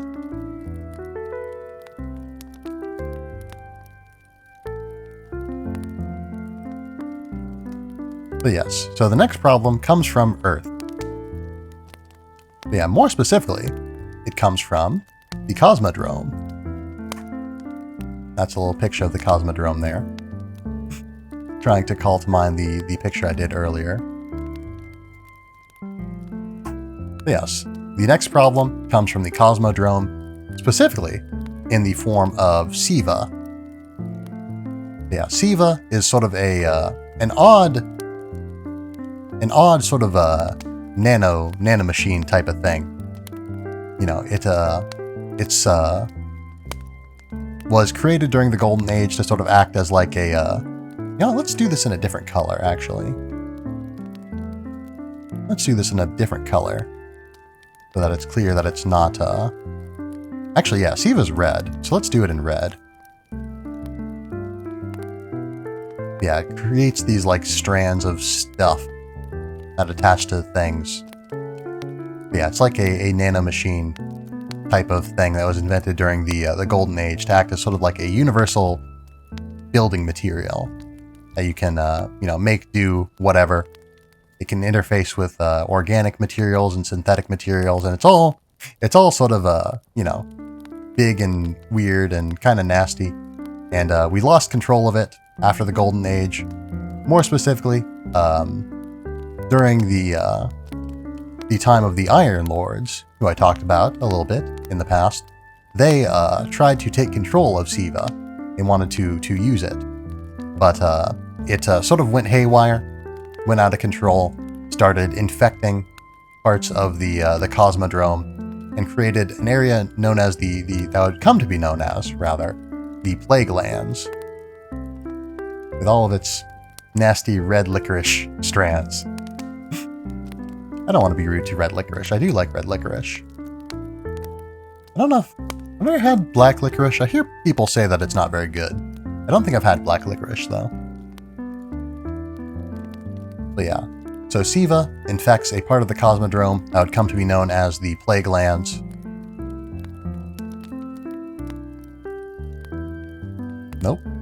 keep drawing R's instead of E's for whatever reason.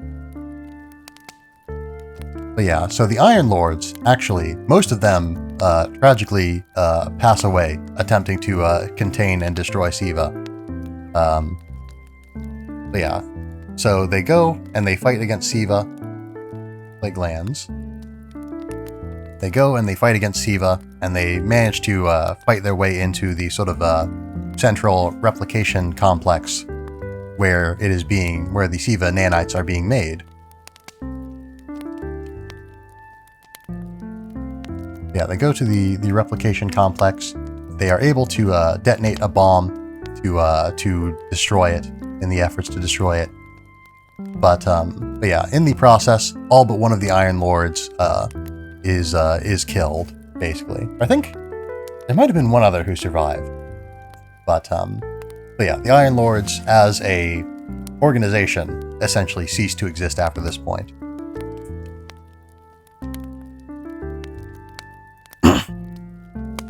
So, in the Cosmodrome, as we know, there are the House of Devils. Actually, I may not have spoken about that specifically. I may not have said. I think I said that the Devils were the Fallen in the Cosmodrome. I might have, but I might not have. Yeah, we'll make a little bit more space. We'll shrink all this stuff instead of shrinking that stuff.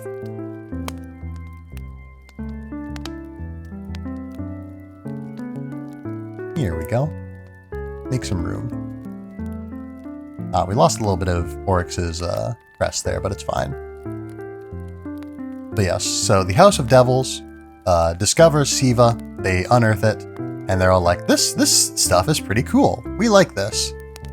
Because as stated, the Fallen worship machines, and so this super strange machine that has all these weird powers is especially cool to them. And what's even cooler in their eyes is the fact that they can use Siva to make themselves into cyborgs. Because, they worship machines, and so the opportunity to become a machine, and to not only become a machine, but to become more powerful as a result. Because, the Fallen as a whole, do use cybernetics, but usually they only use cybernetics to, punish criminals, basically. Despite their reverence for machines. Or they only use explicitly sort of robotic limbs and stuff for that purpose. But yeah, so they see all this stuff, and they're all like, oh, we can, become gods with this. So that's pretty sick. And so they infect themselves with Siva. Before this, in the time leading up to this, there was actually an event whereby Guardians could, player characters could get some Siva energy on them, and it would give you buffs and stuff. And there was sort of a lore thing involving a group called Owl Sector, who were trying to figure out what this stuff was, because again, this is stuff from the Golden Age, long forgotten lore. Let's see if I can find a picture to represent Owl Sector with. Oh, here we go, a logo, nice. But yeah, Owl Sector was a sort of a civilian group not made up of Guardians, but I believe they were overseen by Ikora, because she's usually the intelligence type person. I mean, she's a warlock, so she's the intelligence type person, both in the sense of being intelligent, but also because she has sort of spy networks that monitor things. But yeah, so Owl Sector, they sort of monitor the Siva situation, see this, these Guardians are picking up this stuff, these nanites, and it's giving them sort of powers and stuff. And it's kind of weird, They're not hugely fond of it, but it's not doing anything terrible immediately. And it doesn't do anything terrible until Rise of Iron, where, the Fallen sort of reawaken it en masse and start using it to improve themselves. The Fallen Devil Splicers sort of take over. Splicers being sort of the ones that are in charge of, I believe, genetic engineering among the Fallen, among the Elixni. But yeah, that's sort of the splicers of the House of Devils start to, use Siva to enhance other members of the House of Devils and grant them powers and stuff, and, just cause a real ruckus. And obviously, we can't have that. So, the player character, the thing has happened again, unfortunately. Hold on. I need to fix this.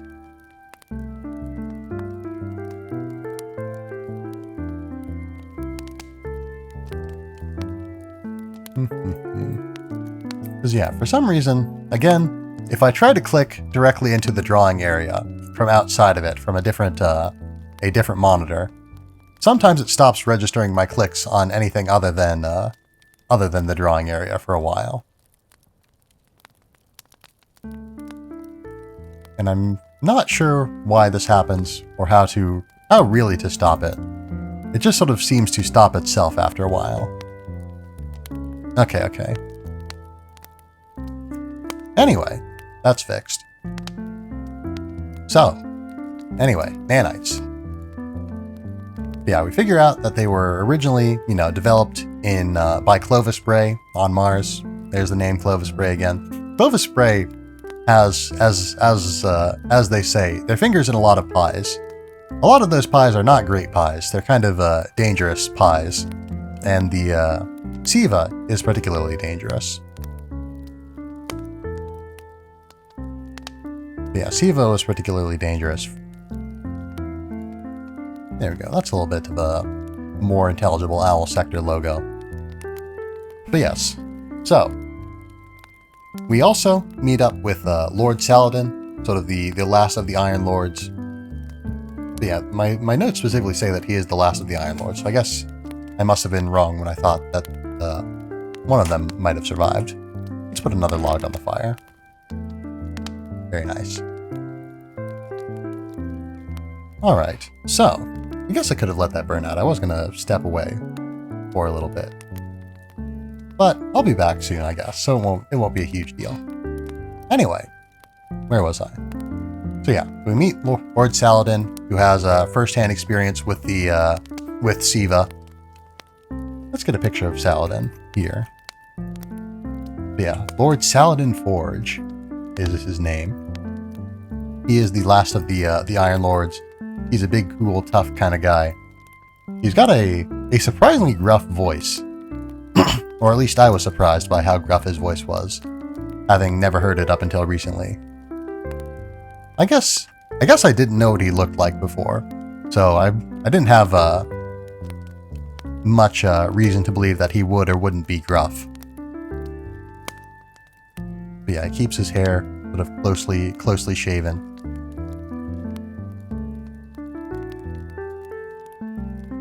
Kind of dour looking kind of guy.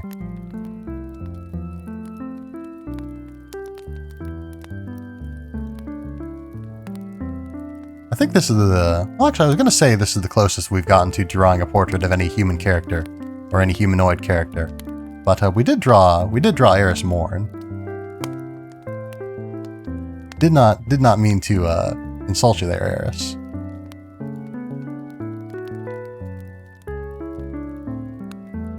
Yeah, it's got a little sort of close-shaven beard as well. Kind of a sad guy.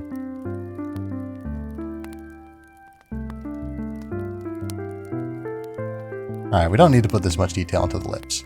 Alright, so, Saladin Forge.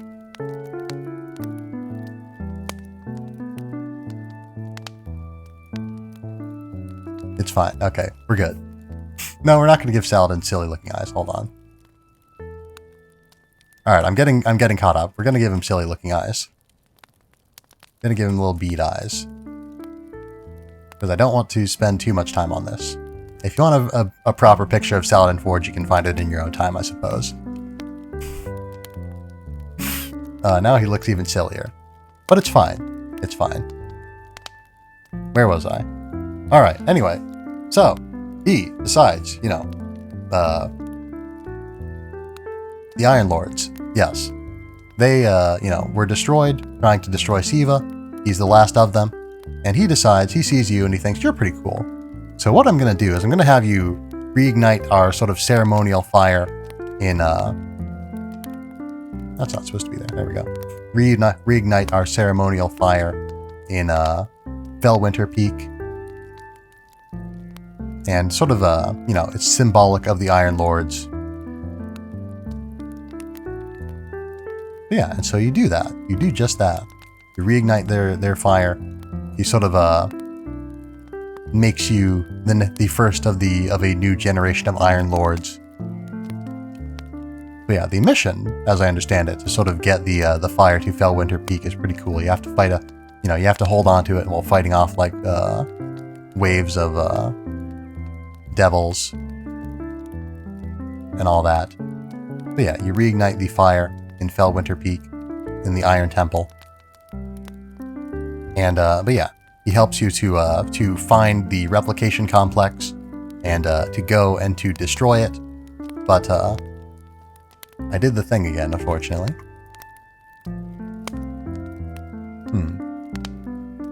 Ah, and I managed to undo the thing pretty quickly there. Alright, I think I'm becoming more adept at undoing the thing. But yeah, I should probably label this man Saladin Forge. There we are.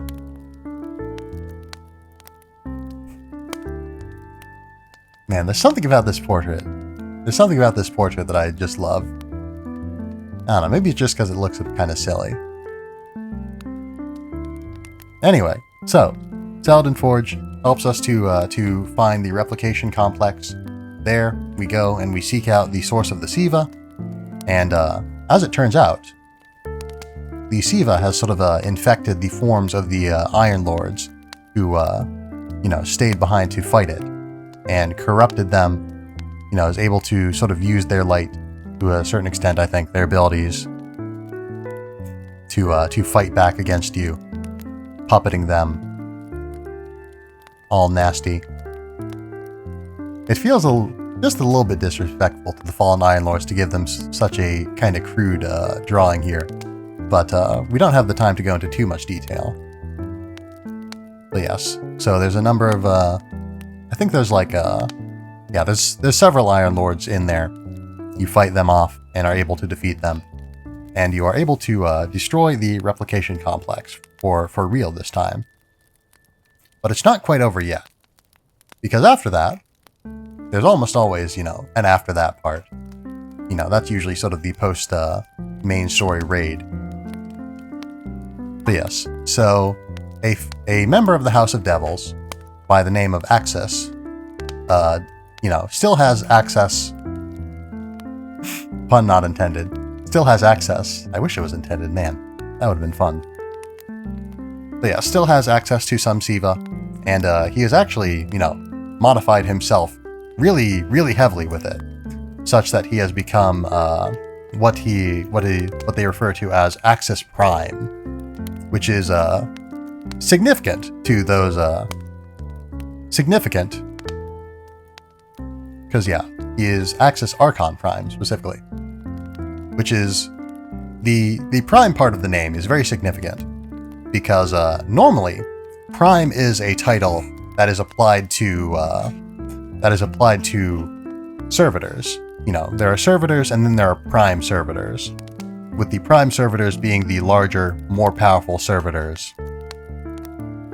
And again, the servitors are sort of like idols of the traveler that the fallen worship. And so by making himself not just an Archon, not a servitor, but an Archon Prime, he's essentially saying that, I am a priest of these servitors, and through the power of Siva, I have ascended to the level of the gods that we worship. He directly, claims that he has become a god, basically, and tells other fallen throughout the system, hey, I've got this Siva stuff, come here, and I will make you into a god too. We will all become these perfect, immortal creations. These super robo gods, and he becomes this big sort of cool spider tank looking kind of guy, and we'll do a quick doodle of that.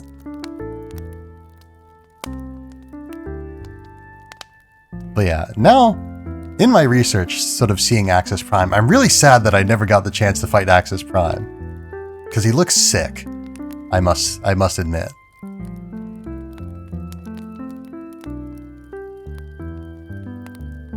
But yeah, becomes this big spider tank, like the Blixney, you know, employ spider tanks in their forces. Yeah, he's got his big gun in hand. It looks a little bit like he's shooting the Hive God's only sign there. But he has, I guess, declared himself a god, so it's only appropriate. Yeah, got his big gun hand, got his big robot legs.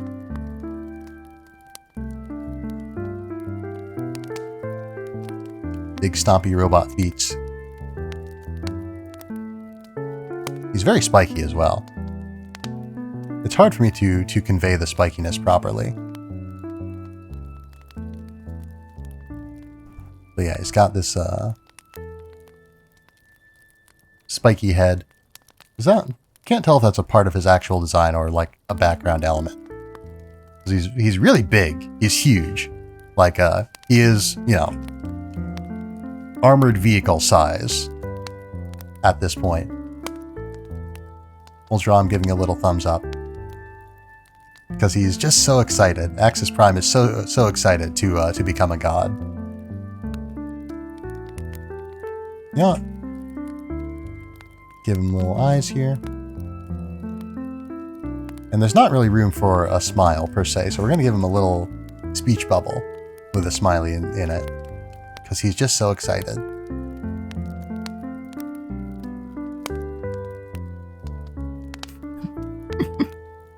Oh, this is silly. Yeah, and he's got like wires all connected up, everything. He's really cool looking. He's really cool looking, and I wish I could have fought him. Wish I had Destiny 1 at that point. I guess Destiny 1 might still be playable. I don't know if the servers for it are still up. They probably are, actually. I think I've heard tell of people playing Destiny 1. But yeah. Axis Prime. He's big, he's tough, he's a big problem. But as with all the other gods that have stepped into the system and made themselves a nuisance, we managed to beat up Axis Prime as well.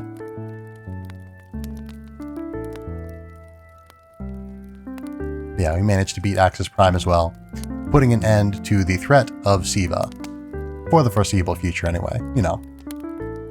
There's still some Siva out there, you know, in places. You can make a gun that's like, has a Siva nanites in it. That's one of the sort of exotic weapons, as they're called, that you can make as part of this expansion. So, you know, you can directly contribute to the fact that Siva is still around if you want to. But yeah, it's still around in places and in ways. So, that was the lore of Destiny 1, or the plot of Destiny 1, all of its expansions. So, we're going to take a short break. We're going to take about we'll take, let's say 30 minutes. I'm going to get something to eat. I'm going to do some more research, and we will be back with the plot of Destiny 2, which should be a little bit shorter, because we've only got the Red War, the base game of Destiny 2, and then 2 expansions. Man, I love this angry little Saladin forge. This happy little Axis Prime. It's fun to doodle. It's fun to doodle. But anyway, I will be right back, like I said.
Hello, hello.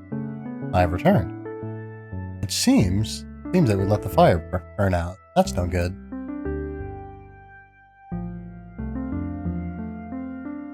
Gotta make sure we keep that lit. Put some more logs on. Oop.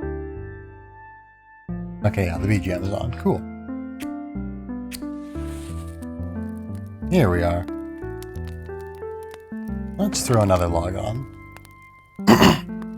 Alright, so I have eaten. I am ready to resume. I've done a little bit of research.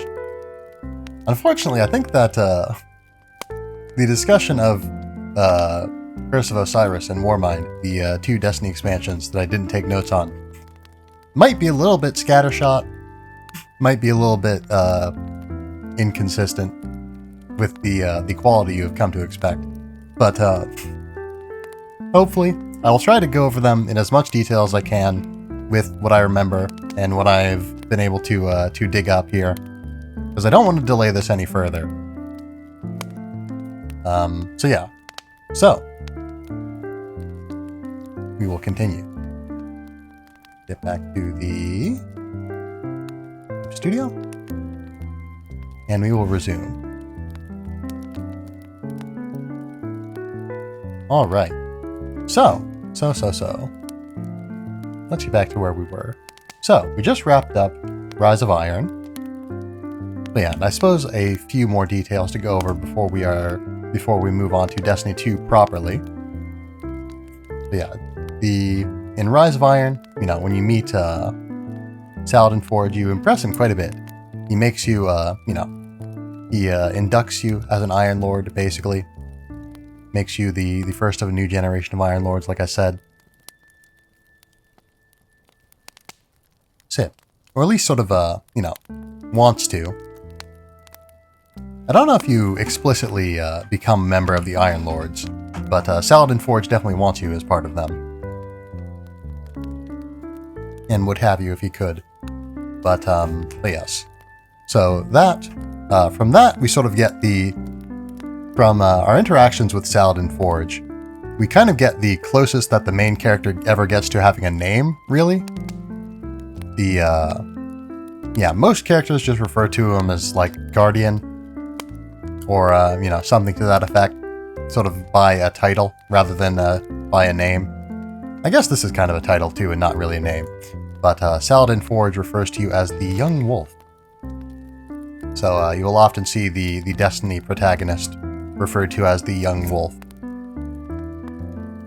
But yeah, I feel like now is a good time to mention that technically, my characters are not canonically this character, technically. Because one thing that's kind of nifty about Destiny 2 is that it doesn't, strictly speaking, assume that your character is the same character that was in Destiny 1, unless you have already played Destiny 1, in which case you can, bring your characters over and have that continuity of characters. Since I didn't play Destiny 1, there's a lot of points where there's a little bit of different dialogue. The story, broad strokes is still the same. But there are little points here and there where, mostly, my ghost will say sort of things like, will sort of talk in certain situations as though they didn't know certain things that you would have known had you played Destiny 1 and all that. And not just in terms of like you get more exposition, but just like in some cases, your ghost will just straight up not know anything about a given topic, or know very little about a given topic that they would know more about had you played Destiny 1. So yeah, it's interesting that they have that little bit programmed in where you have the situation where the game acknowledges whether or not you are, the hero from Destiny 1 or not. So yes. So when I say I've titled the stream The Story of a Guardian. When I say it is the story of a Guardian, I do mean that it is the story of a Guardian, and not the Guardian that we will be, not of our Guardian, I suppose, not of my Guardian. But yes. So, let's see. time to get proceeding with the Red War, I suppose. So, Destiny 2. Destiny 2. It begins after a little bit of a time skip, another time skip, on Earth. Everything's pretty okay. Humanity has won a lot of victories over enemies of humanity of various stripes. The Traveler, still up in the sky, not drained of light due to the actions of the young wolf. You know, everything's pretty okay. Everything's pretty okay. Until it's not.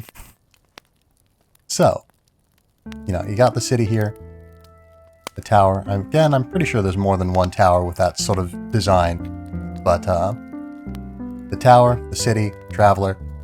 So, everything's fine until it's not. Because the Cabal step in. As established, the Cabal that were in the system previously, and, well, still are in the system, were sort of forward scouts of a Cabal force. Sort of the main Cabal military force. Because the Cabal have an empire, an interstellar empire, that is all sorts of nasty for us. But yes, they have this big interstellar empire, and the guy in charge currently is an individual by the name of Dominus Gall. Let me draw a picture of him real quick. Has a, you know, fairly standard Cabal look to him. Fairly standard Cabal look. The rebreather and all that. He's pretty menacing to see in-game, I would say. He's got a deep, booming voice. And he's a tough customer, for sure. But yeah, so Gall comes in, and he, you know, brings the full force of the Cabal military in on the city. Or not necessarily the full force. But he does bring his own personal Cabal Legion, the Red Legion, hence the Red War. But yeah, he brings the Red Legion in to cause their trouble, their mischief. Mischief is perhaps too light of a term to use to describe what happens, but you know.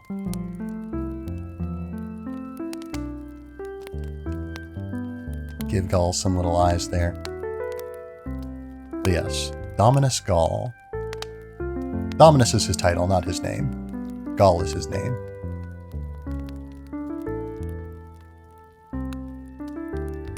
There we are. Dominus Gall. And also, his armor's got like these like wings built into it, which are pretty nifty looking. Yeah, these wings with like these spikes coming out of them. A lot of people have like spikes on their armor, spikes on their back, and all that. But yeah, so Dominus Gall, he's a Cabal. He's big and tall, and he's gonna stomp us all. He brings his Red Legion in. They invade the city, and moreover, he has a sort of a strange device that sort of acts as that he positions around the Traveler. And this is a pretty rough depiction of it. I believe it looks something like this. But yeah, so he puts this big machine near the Traveler, and it emits a sort of field, an energy field, that covers the Traveler, and cuts it off, or cuts off the Traveler's light from the Guardians. So that's bad. That's bad, because the Traveler is good. We like the Traveler. It gives us our powers and makes us not die when we die. It makes us not die when we are killed. So this is no good. This is really no good, in fact, because, you know, Traveler, or the Guardians, lose their powers, and they have a hard time fighting against, you know, Gall's forces. Even if they had their powers, or even when they had their powers, they were still kind of losing. We were losing very quickly and very badly. But, it's especially bad once we don't have them, because then we, you know, can die, and that's no good. So Gall puts a big force field around the Traveler, cuts it off from the light, because he wants the Traveler. Much like the Fallen, he wants the Traveler, and he wants the power of the light. Because he figures, you know, everyone else in the universe is a scrub. I'm the only one who really deserves this. But yes, so as part of his scheme, he takes over the city. He chases out the Guardians and the humans and all that, and he also kidnaps the Speaker, who we touched on very briefly and very unceremoniously, given the importance of his position politically and in the lore. But yeah, so Gaul, he takes the Speaker hostage, kicks everyone out of the city, his city now, and his traveler now. He can't do anything with it, per se. But he's very interested in speaking to the traveler. He keeps him like locked up in like this weird sort of thing in his room, basically. Gaul's room, I should say. The Speaker does not have a big torture thing in his room, I don't think. Once again, with the not great depiction of the Speaker, but enough to give you the idea. His hood really probably doesn't look like this. But yeah, so he leaves the Speaker all locked up in Gaul's ship, tries to get him to spill the secrets of how to get in the Traveler's good graces, because Gaul thinks Guardians are really cool, basically. He would never say it to their faces, but he thinks they're very cool, and he wants Guardian powers. He wants immortality. He wants power. But yeah, so you confront him, of course. He beats you up really badly. Just drops you off of his ship. You land in the city. Your ghost is pretty badly damaged. The ghost doesn't have light. You don't have light. And after getting beat up by Gaul, you're just kind of sitting there. Ghost can't heal you, really, or can heal you to a certain extent, but you don't have your powers, you don't have resurrection, and it's all just a sad day. It's a sad day. And give him a little bubble with a sad face in it.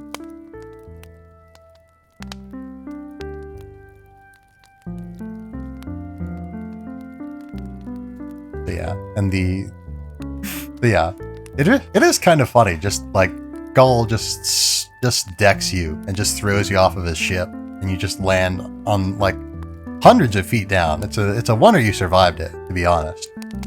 But yeah, you just sort of just sitting there in the city. You have to leave because the Cabal are gonna like kill you if they find you. You're treated to scenes where you're like hiding from Cabal under like piles of rubble and like half collapsed bridges, while the big Cabal guys are marching around the city. They've got like flying machines, sort of searching through the area, scanning for people, and then you've gotta hide it down here. But yeah, I really thought that the Red War was a good introduction to the game. It's a shame that it's no longer in the game.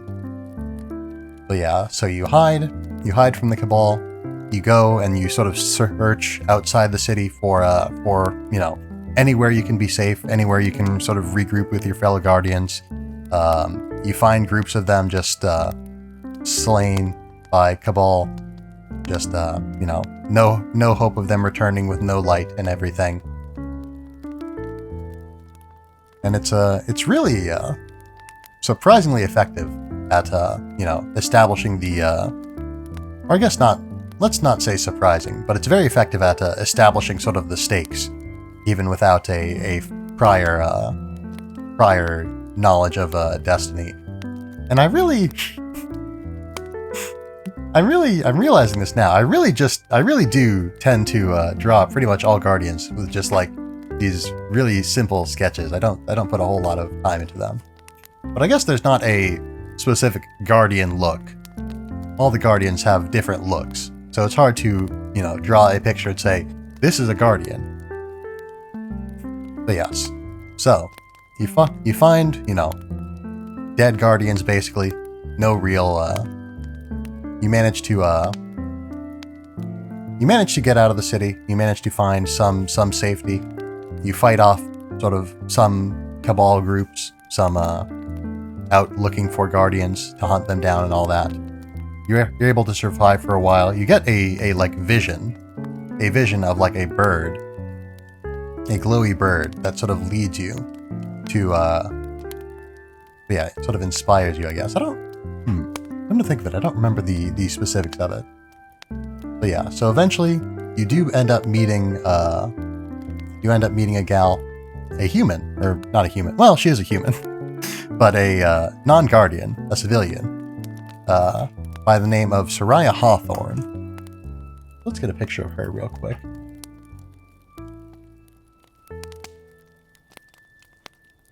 But yeah, so she is a non-guardian, so she's not super,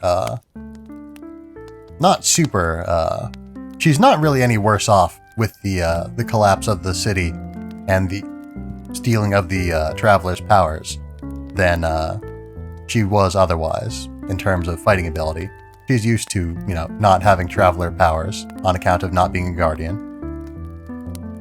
She's got like these little dot tattoos that are very interesting.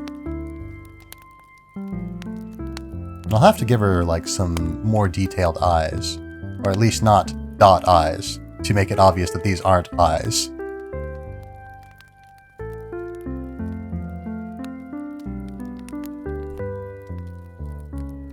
But yeah, so she's, you know, she finds you, sort of leads you back to an area called the farm, sort of a place of refuge. Yeah, a place of refuge in the area known as the European Dead Zone.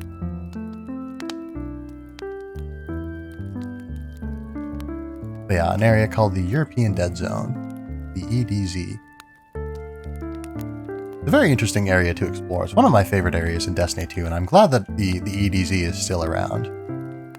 But yeah, it's got a lot of sort of like old world buildings, a lot of sort of very modern looking buildings, but with you know, some futuristic touches here and there. But or modern, yeah, modern, I guess, as in, you know, this time period.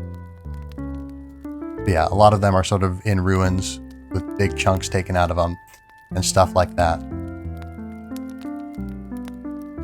But yeah, it's all sort of overgrown and stuff. Plants all over the place. Very interesting look at sort of the ruins. And I guess, yeah, now that we're into the parts of Destiny that I have personally experienced, it's easier for me to sort of talk in terms of you know, personal feelings on these things, how I sort of experienced them myself. But yeah, you go to the EDZ, the European Dead Zone, and you know, from there you sort of help them, Soraya and her cool dad, Devrim K, who is probably my favorite Destiny character.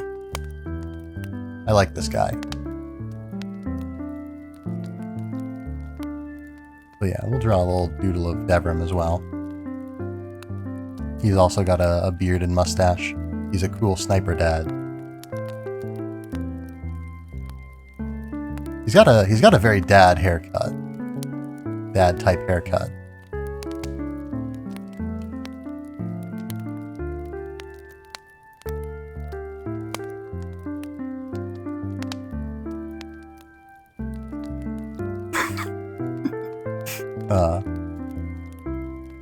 We can give him the dot eyes because he doesn't have dots on his face. He's also got eyebrows, so we'll give him some eyebrows. I don't know why I felt the need to specify that he has eyebrows. Most people have eyebrows. Gaul doesn't have eyebrows, I guess.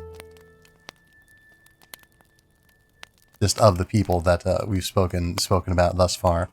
Yeah, this is Soraya. Soraya.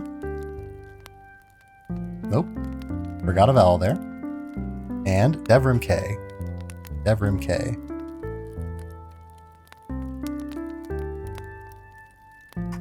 But yeah, so they're out in the EDZ. Devrim sort of patrols the area, but you help them both sort of to try and re-establish the, or to, I guess not re-establish, but to establish the EDZ as sort of a safe zone the farm as a safe zone. SIP, a place where people can seek refuge from the Red War to a certain extent. And, there are, Cabal there, there are Fallen there, there's all sorts of things there. But, yeah. You go about, you try to improve things a little bit there, and you actually happen to find in a forest in the EDZ a shard of the Traveler, a big old shard of the Traveler, piece that fell off after the battle during the collapse. And this shard, it's not attached to the Traveler, but as we've already established, parts of the Traveler that are, not connected to it can still, have the light in them and can still sort of channel that light for various purposes. And you use it for the purposes of restoring your abilities.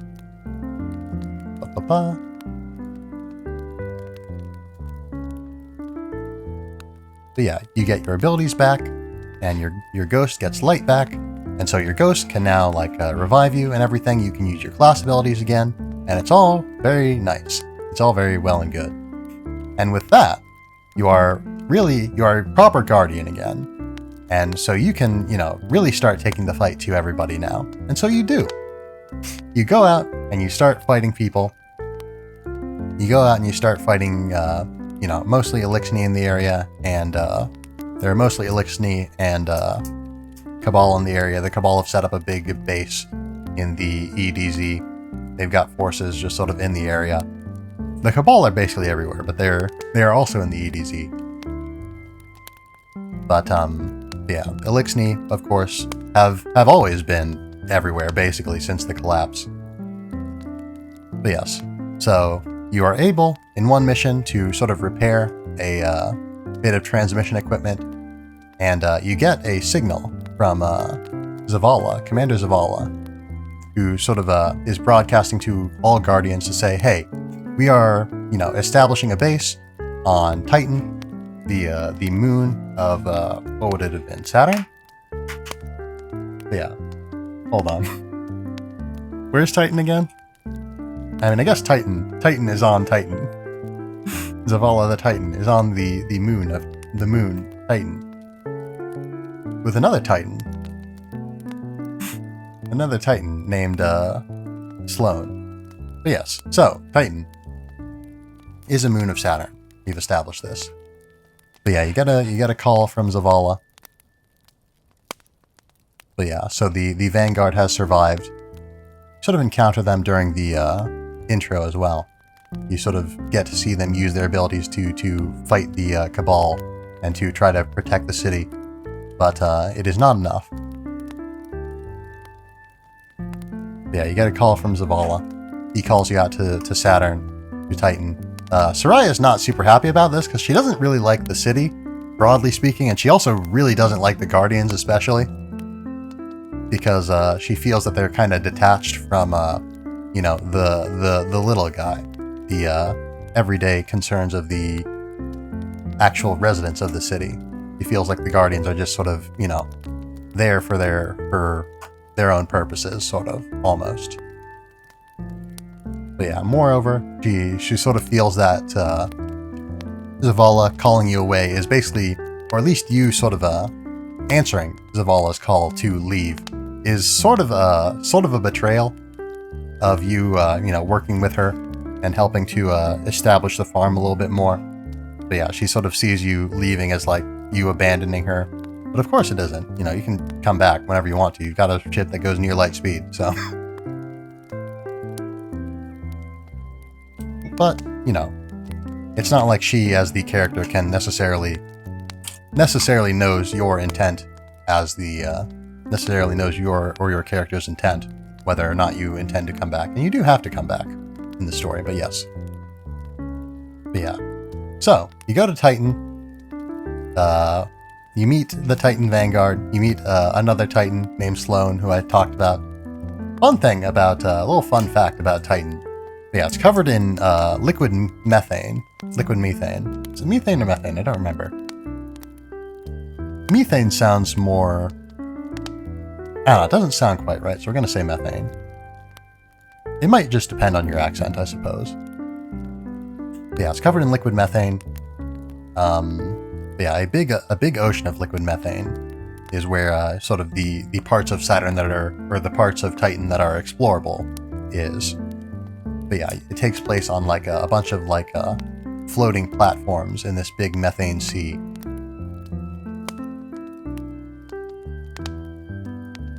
But yeah, they're all kind of off-kilter.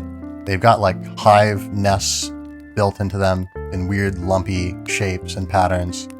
There are, of course, Elixni there because the Elixni are everywhere.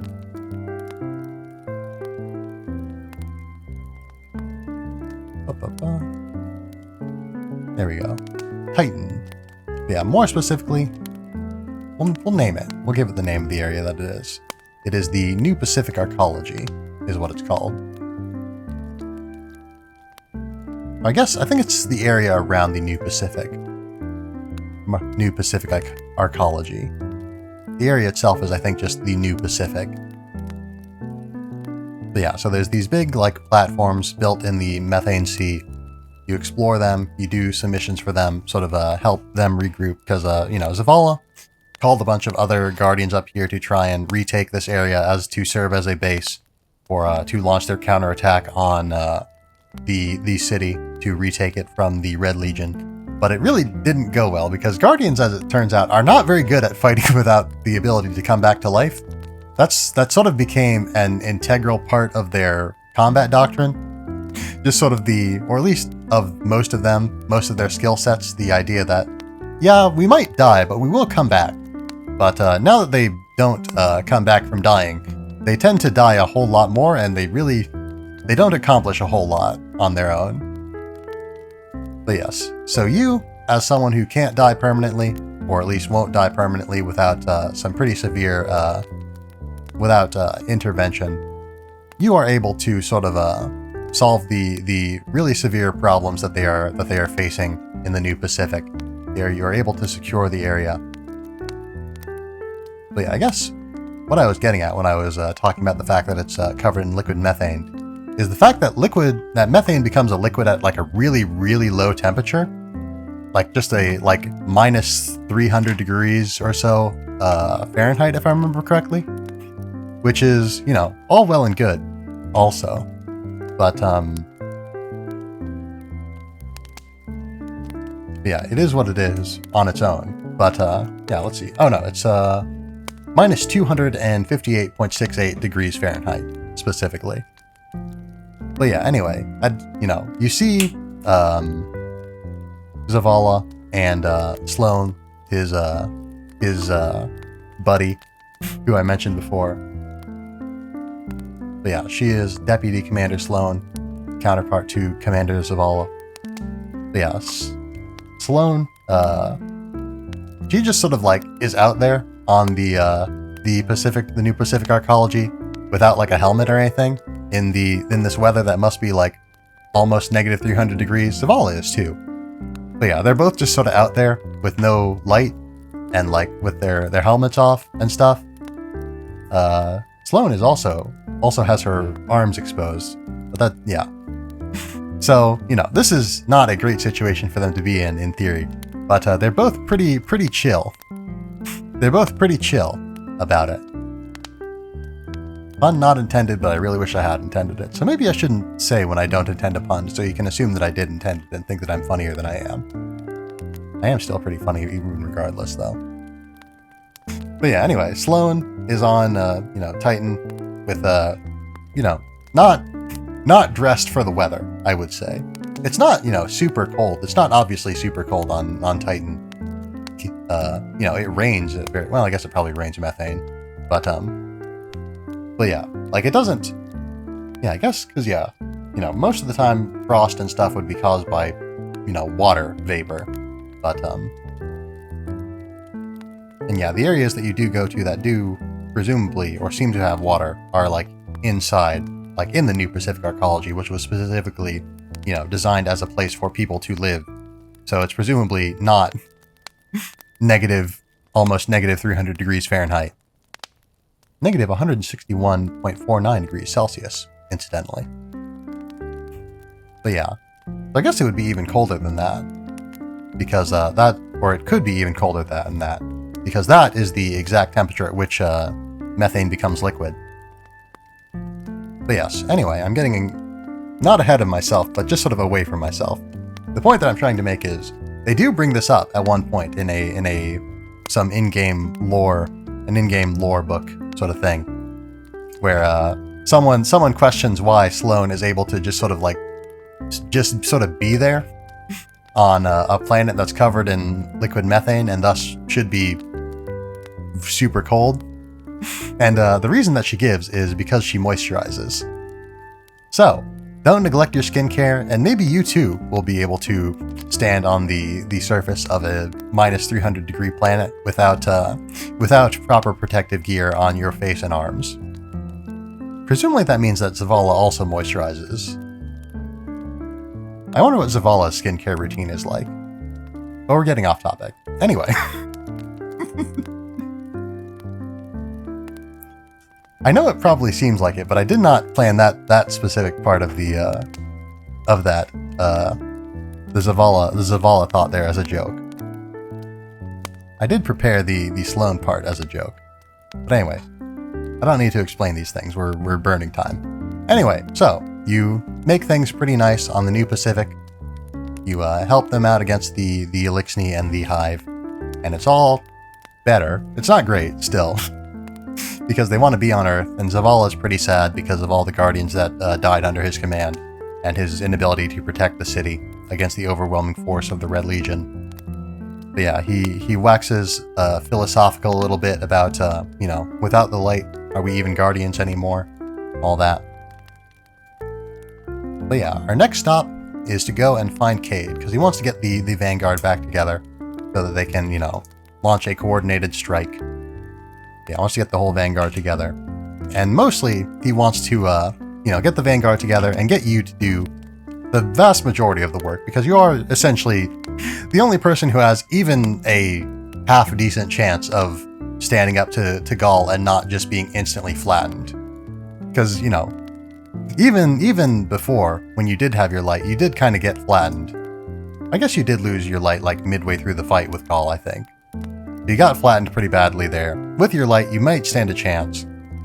But if nothing else, even if you don't stand a chance, you won't be permanently lost.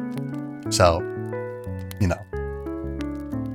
So yeah, so next stop, they go to a centaur, which is a term for a type of, planetoid, as I understand it, a very small sort of rock in space. But yeah, they go to a centaur named Nessus. Yeah, Nessus has sort of been overtaken by the Vex. It had been a long time ago. There was an expedition of sorts launched to Nessus, or not to Nessus, but a colony ship in the distant past during the Golden Age was sort of passing by Nessus. Yeah, I just had to remind myself of sort of what Nessus looks like. Yeah, it's got these big stone structures of various sizes and shapes and unknowable purpose constructed by the Vex.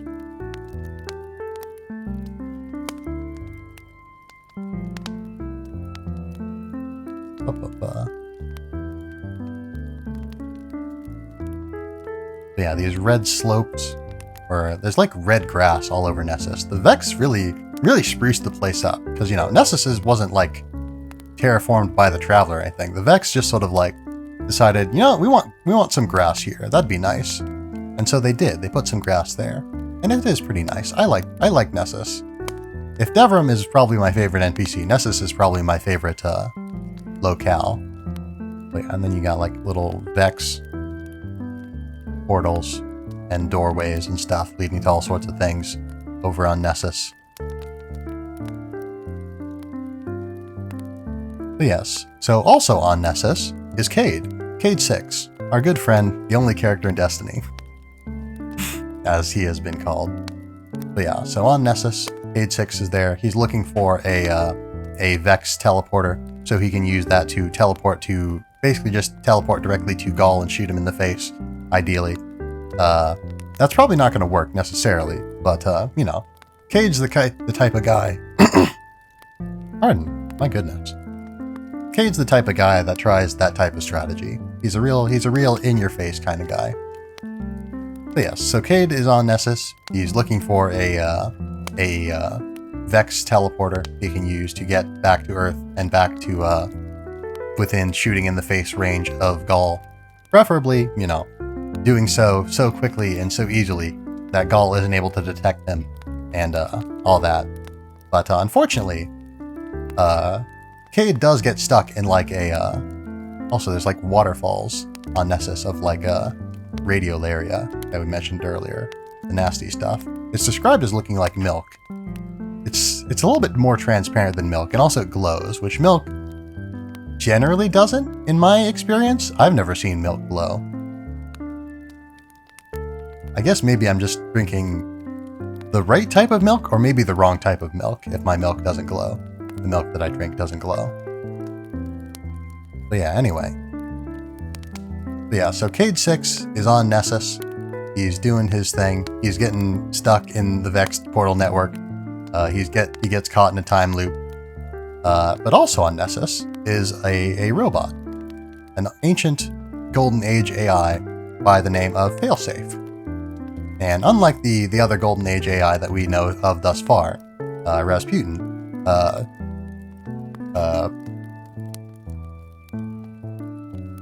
lost my train of thought there for a second. So, Failsafe is not a weapon system. She was sort of the, computer system of a ship, a colony ship, like I mentioned, named the Exodus Black. And, so that crashed on Nessus a long time ago. The Vex sort of, sabotaged it while it was in flight and, caused it to crash. And ever since then, Failsafe has been on the planet. She's been kind of sad. She's, a little bit moody. She sometimes acts like she's a whole different person. But yeah, she's sort of got like, almost two personalities, it seems like, to a certain extent. They do, you know, they don't act like they are separate individuals. You know, they both answer to Failsafe.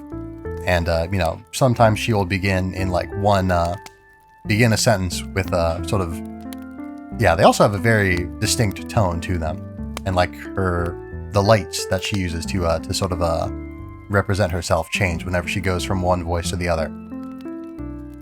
But yeah, sometimes she'll start a sentence in like one voice and sort of finish it in the other one and all that.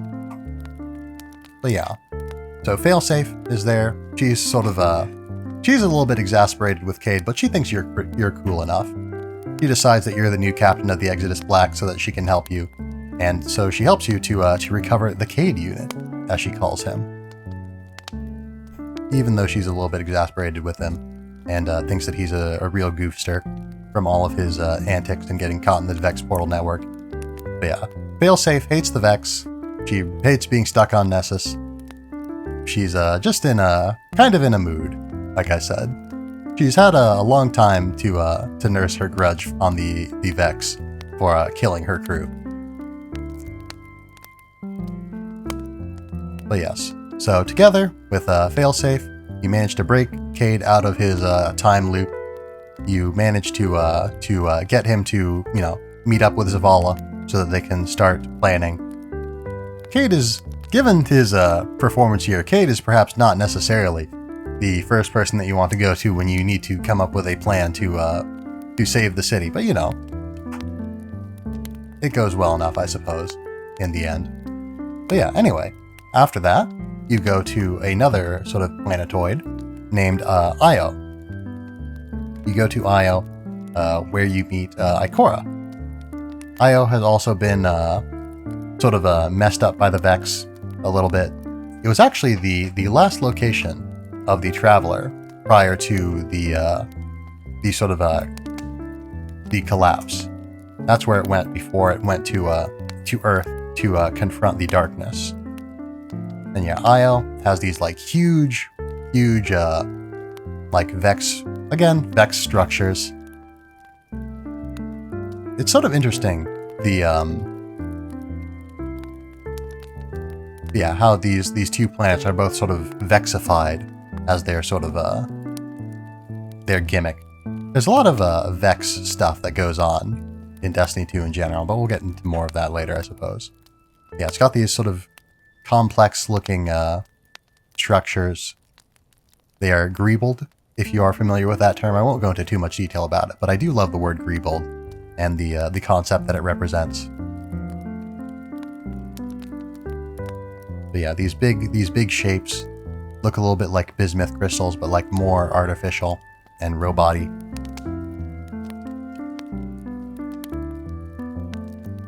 But yeah, and it's also got this pretty nice, it's pretty nice for what it is. That being a horrible Vex nightmarescape. But, you know.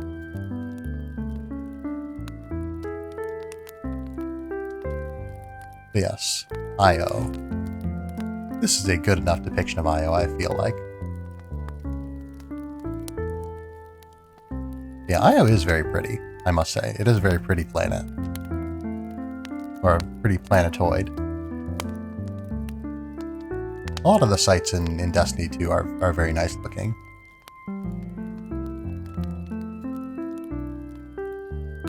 But yes, anyway, where was I?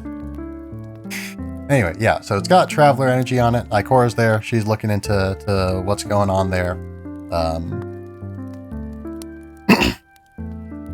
But yes, we get Ikora to help us.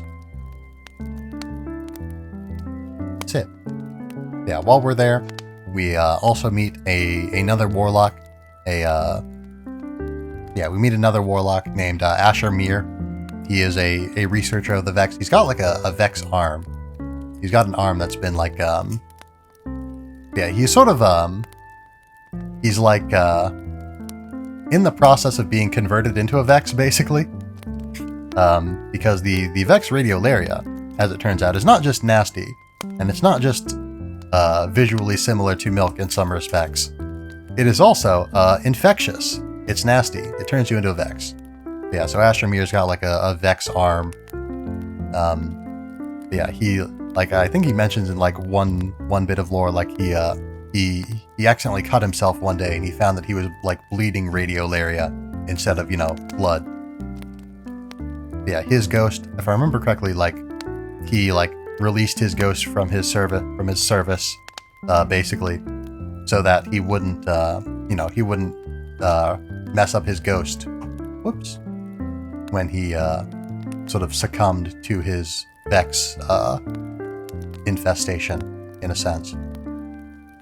But yeah, I'll work to make this a little bit more complex to better depict Io. But yeah, so you work with Asher Mir, a researcher, very cantankerous type of guy. But you work with him to keep the Vex from breaking into a Warmind vault that is on that is on Io, and you also use the computational power of that Warmind vault to do some structural analysis of Ghaul's ship, which is called the Almighty. But yeah.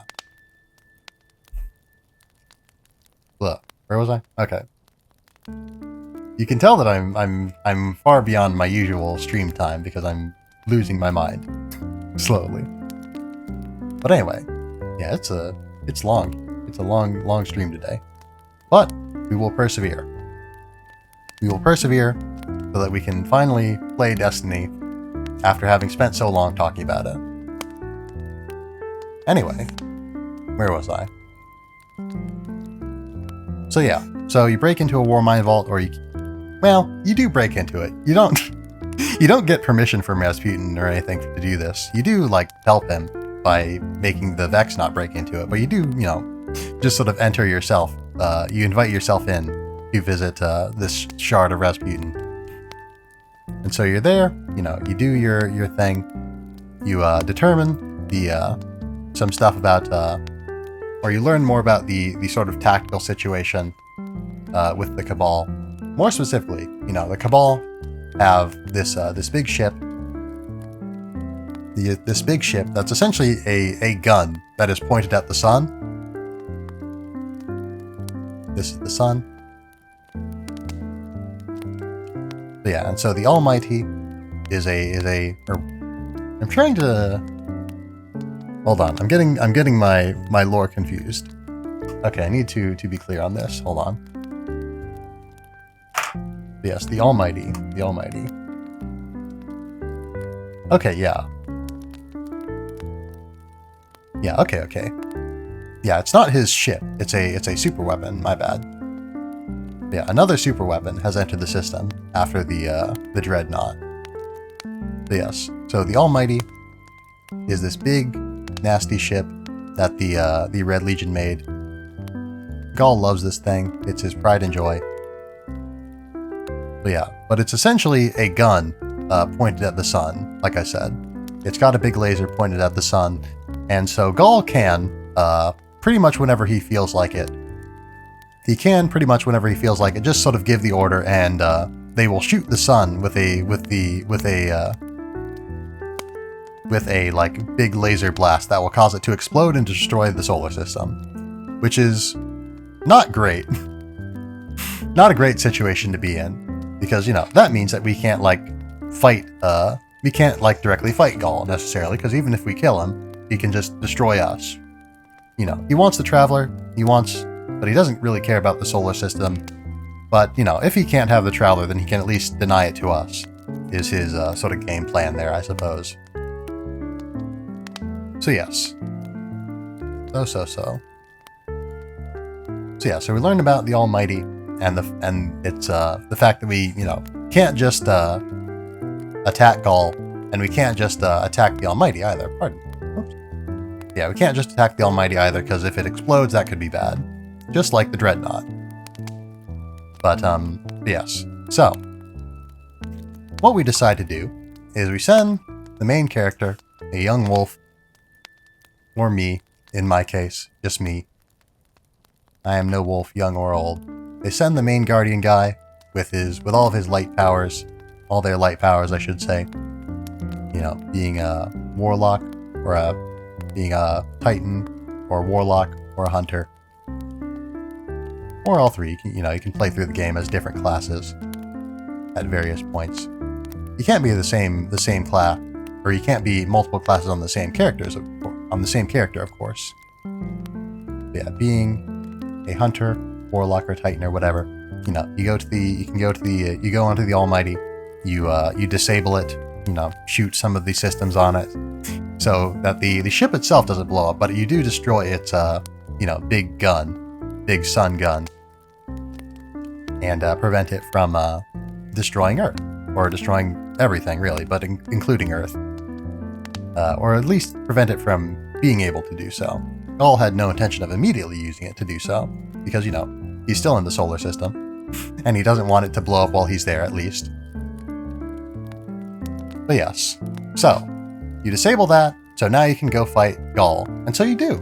You go to his ship, which is the Immortal.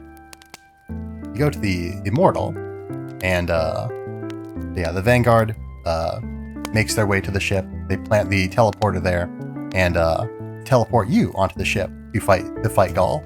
And so you do go fight Gaul. You have a big confrontation with Gaul again. First time and this time you fought him. He was on sort of the deck of his spaceship. The top deck.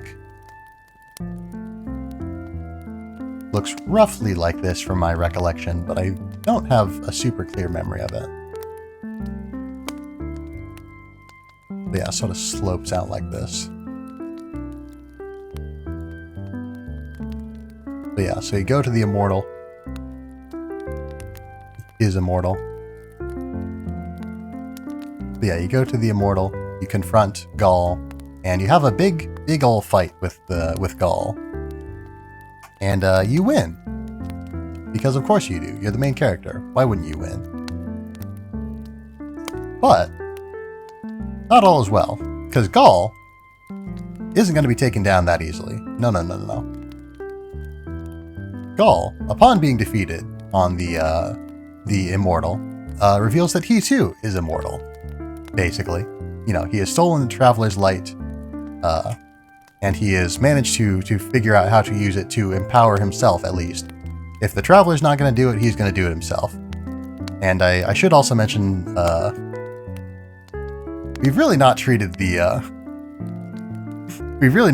speaker with the respect that he probably deserves. But yes, so Gaul, upon learning that the speaker really, absolutely isn't going to bow to his demands and like tell the Traveler to give him light, and he isn't going to, reveal the secret of how to become favored by the Traveler or whatever. Or he does, I guess. The speaker sort of talks about like, the Traveler chooses, people who died bravely, sort of alludes to that idea. People who died bravely. So suggests that if Gaul wants to earn the Traveler's respect, he can maybe die. But Gaul is obviously not too pleased with that plan of action. But and he ends up killing the speaker. Once the speaker, he sort of gets tired of the speaker making fun of him. And I've got to say, big props to the speaker. Big props to the speaker for like absolutely not taking Gaul's nonsense for even a second. He is held captive, and not once does he ever even falter in his absolute belief that Gaul sucks and shouldn't really be spoken to or reasoned with. But yeah, he is absolutely defiant until the end, but end it does, unfortunately. But yeah, so Gaul becomes a huge energy being, basically a huge light empowered version of himself, and he looks up at the Traveler, and he's all like, "Hey, I've got your power and all that, and so even if you don't acknowledge me, I'm still here. I've got my power." Makes fun of us, makes fun of the Traveler and all that. But yeah, his big rant here does turn out to be his undoing. Or at least what he has done here turns out to be his undoing. Because the Traveler wakes up. It finally wakes up after so long. But yes, it goes, and I probably should have drawn this on a separate layer, so it would have been easier to get rid of. But yeah, the Traveler releases a pulse of energy that gets rid of the cage around it. The Guardians are now re-empowered, the light spreads out once again. But yeah, it destroys this device, frees itself, and it gets rid of Gaul as well. So we'll just there we go, it's broken now.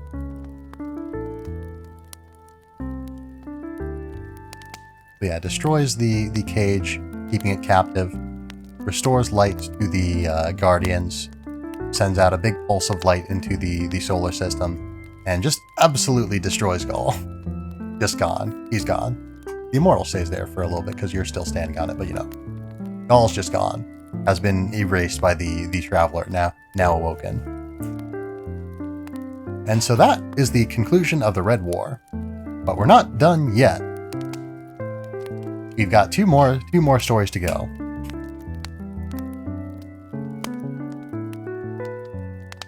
Two more stories to go. All right.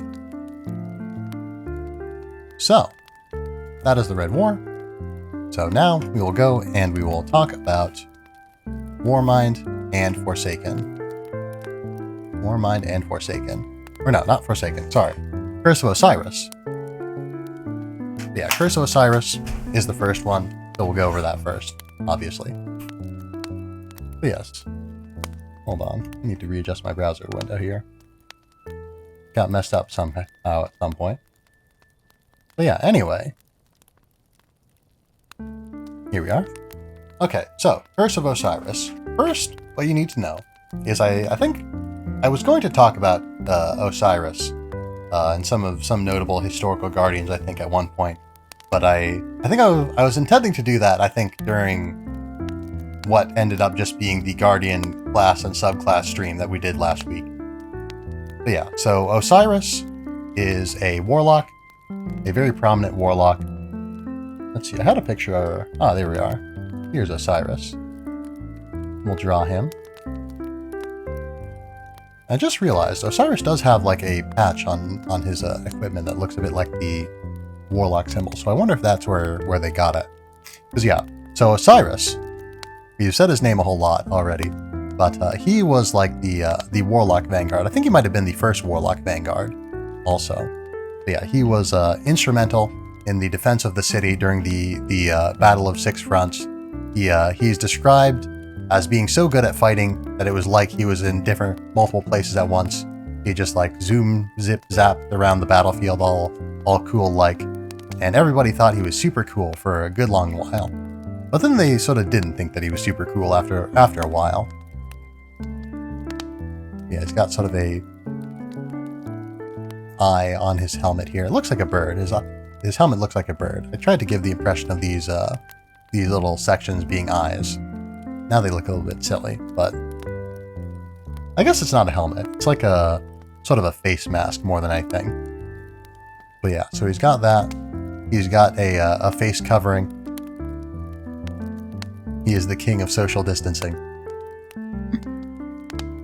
Whoops. Ahead of his time. Or I guess Destiny takes place in the future, so I guess he's more looking to the past than the future. But yes, so he's got a feathered hood. He's got like a bird theme to him, and a whole bird theme to him.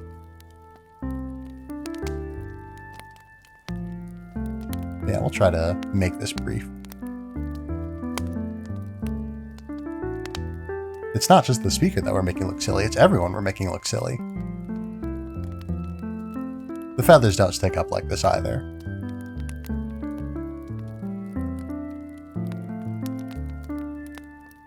But yes, so Osiris. He is the, I believe, again, the first Warlock Vanguard. He was a Warlock Vanguard at the very least. He was the one directly before Ikora. And yeah, so that's the symbol that looks similar to the Warlock symbol. So given how instrumental he was in sort of establishing, Warlock customs, I wouldn't be surprised if he is sort of the inspiration for that symbol, even if he sort of became a reviled figure, or at least a sort of a mistrusted figure. So, Osiris. So what he did was, he was a person who looked into the Vex, who wanted to do research on the Vex, because yeah, at that point, they were even less known than they were at the start of Destiny 1. Way back in the Golden Age is the last time Osiris was sort of with the city. I've made his helmet look very silly.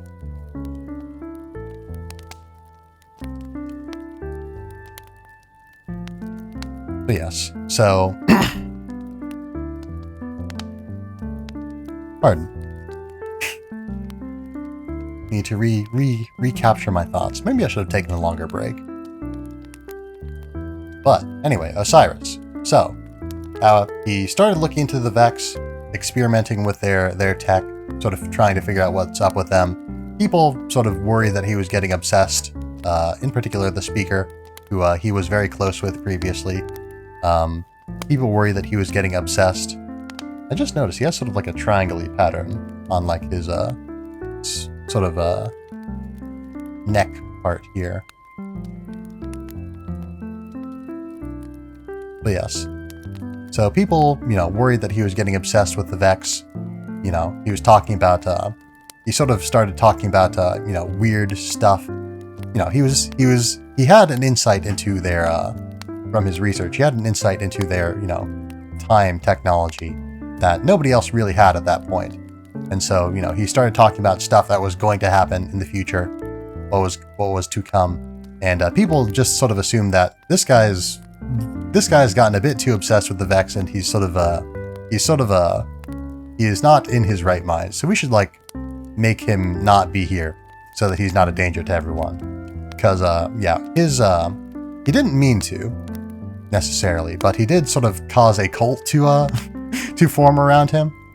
Like people sort of started seeing his him making predictions about stuff that was going to happen based on his observing sort of the Vex and their time technology, and sort of assumed, oh, this guy is a prophet. This guy knows stuff.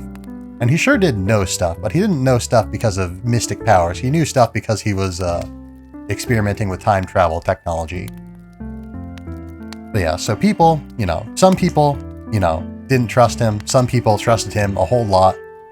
But there was a lot of sort of tension with Osiris. And so he eventually ended up getting exiled from the city by the Speaker.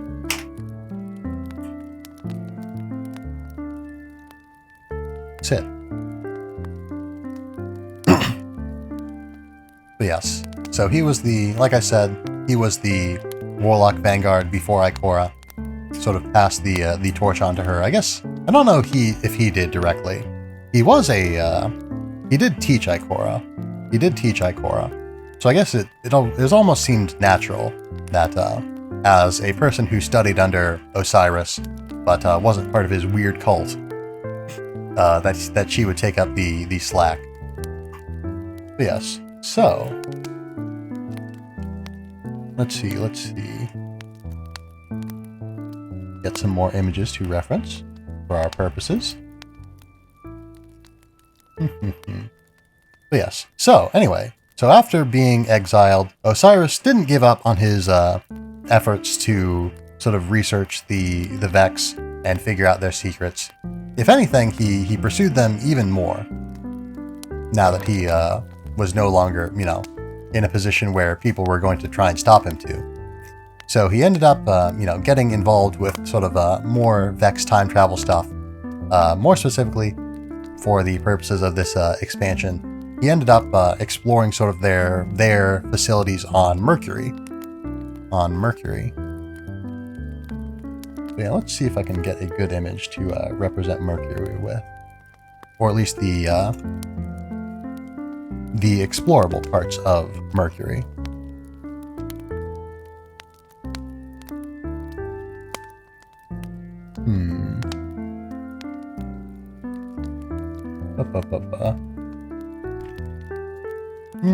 I can't. There's a structure on Mercury called the Lighthouse. That's important to the expansion, but I can't find a good. I can't find a great image of it. So we're just gonna draw some Vex ruins, because there's also some pretty prominent Vex ruins. Because did I say Forsaken again? I meant Curse of Osiris. Yeah, that are relevant to Curse of Osiris. Yeah, they've also got like some Vex statues out front again. This isn't super accurate, but we're going to draw in sort of a, I don't think the statues were of goblins. Goblins are just sort of the sort of default Vex frame that I think of when I think of Vex, I guess. But yeah, so they've got a big sort of structure on Mercury that leads into a place called the Infinite Garden, where the Vex simulate reality. They can simulate reality within their own frames also, but this is sort of their big structure for that on Mercury. Mercury and the Infinite Garden. So yes, so Osiris ended up getting involved in the Infinite Forest, sort of trying to figure out, what they're doing here, constantly fighting against them, and seeing what he can do with the Infinite Forest to get an edge over the darkness and over the Vex. Because even having been exiled from the city, he still wanted to defend humanity. He was still a pretty decent dude, all things considered. He was considered dangerous. He was exiled, but to be fair, he did not form the cult. He did not form the cult himself. The cult like essentially just took his research papers and reprinted them as apocalyptic prophecies. This is essentially what happened. So yes. So Osiris is exploring the Infinite Forest with his ghost, because he's a guardian, of course, who is named Sagira. And if I can get a good picture of her, I remember more or less what she looks like. But there we go. Yes, with his ghost, Sagira. Yeah, Sagira's got a really cool shell. Pretty unique shell to her. Yeah, it's got like these floating sort of shapes on it. I mean, I guess all the ghosts have floating shapes on them, but this shell has a particular pattern of floating shapes that is neat. That I think is neat.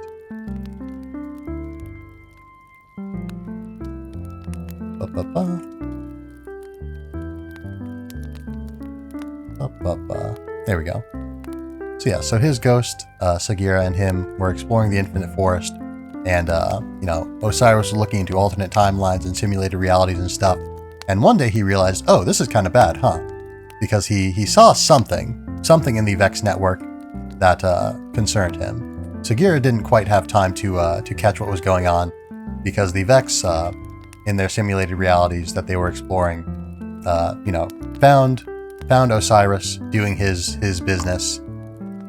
Sagira, yeah, found Osiris doing his business in their Infinite Forest, and they decided that they didn't like him. They didn't want him there. So they ended up attacking Osiris. They shot Sagira non-fatally, or at least not, yeah, non-fatally. She sort of got thrown through a portal, but she was damaged pretty heavily. So at the start of the sort of intro to Curse of Osiris, it is discovered that Sagira's shell is actually was found in just sort of in the sand, on the ground, on Mercury, which is bad because, you know, she's there, you know, not moving. Who knows what's up with Osiris if his ghost is, you know, stuck here and damaged. You know, Osiris could be dead, and you know, at this point, you know, Ikora Ray is sort of the gal who gives you the mission to figure out what's going on with Osiris, because for a long time nobody really wanted to have anything to do with Osiris, and most people still don't. But you know, Ikora, you know, seeing what's up with you know, Sagira here, she gets kind of worried because she knows, you know, Osiris was involved with researching the Vex, and if Sagira is here but Osiris isn't, then something's probably wrong. So she has you pick up Sagira's shell. You meet with a member of the cult of Osiris named Brother Vance, and he tells you to go. You need to go to a temple, a hidden temple on Earth in the EDZ. Got a little portrait of Brother Vance here. Sort of a shady-looking hooded figure, almost. Well, not almost. He is shady and he is hooded, and he is a figure. But yeah, shrouded in mystery, Brother Vance is. Very small portrait, I realized, but yeah, Brother Vance has sort of like a blindfold over his eyes. He's got a really slick-looking cloak, or a coat type thing. Cloak, I think. Well, yeah, something. The Cult of Osiris is very fresh-looking, even if they're... I mean, I guess they never really were particularly belligerent or anything. They were just kind of unnerving to the people of the city, basically. So yeah, they got thrown out too when Osiris was exiled. But yes, so you meet up with Brother Vance. He tells you that there is a hidden temple that the cult established on in the EDZ at one point. And so you go there. There's a weird bit of Vex tech there, and you interact with that with Sagira's shell, and you're able to put Sagira back into her shell. Well, not into her shell. You're able to put Sagira back into a shell, specifically your ghost shell. She sort of takes over for a few missions or I think for the rest of the missions of Curse of Osiris. And here's where my memory is failing me. It was already failing me. I'm already having to look up a lot of this, but yeah, I will say, yeah, I don't remember a lot of the details of this super well. But yes, so Sagira gets put into your ghost shell, and she sort of acts as your mission control in your plan to, you know, figure out, you know, what's up with Osiris. What did he see? What's the threat that they're trying to avert here?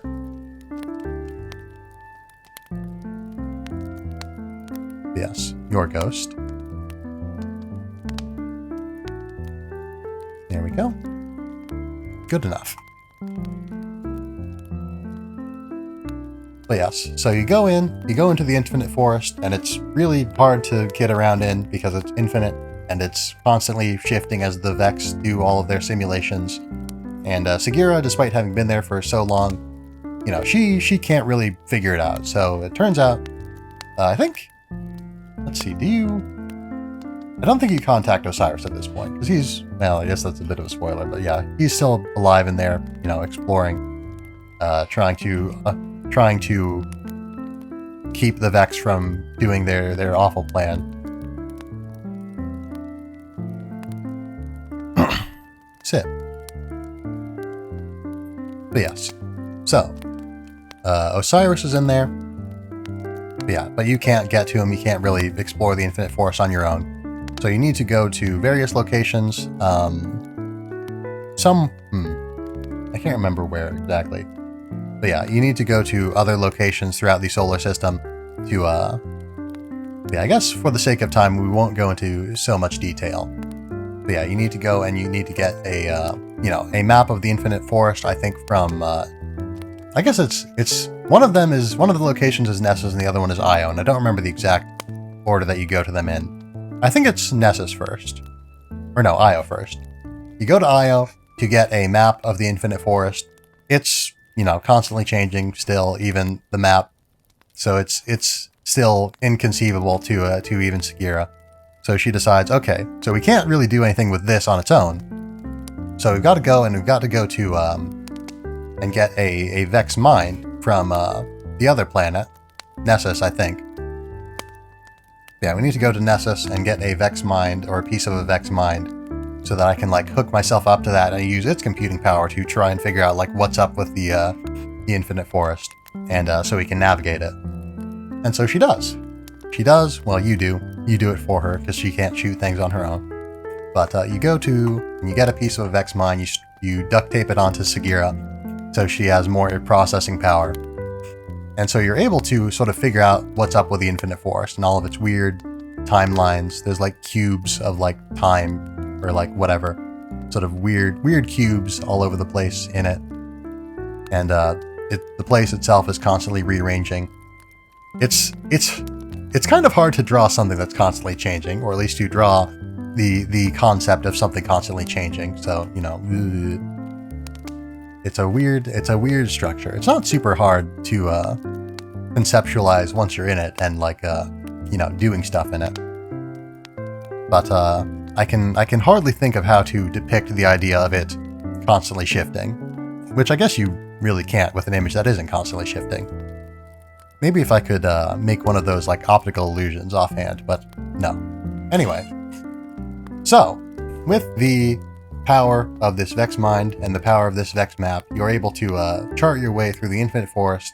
You meet up with Osiris. He explains that there's a big Vex construct named Panoptes, and the Vex are you know, trying to use the infinite forest to yeah, they're trying to simulate things, trying to simulate a scenario in which they can essentially just eliminate not only the light, but also the darkness, and establish themselves as like the like only real power in the universe. Yeah, so let me see if I can get a good picture of Panoptes real quick. Panoptes, the infinite mind. Here we go. Oh, I forgot how cool Panoptes looked. Dang. But yeah, Panoptes is huge.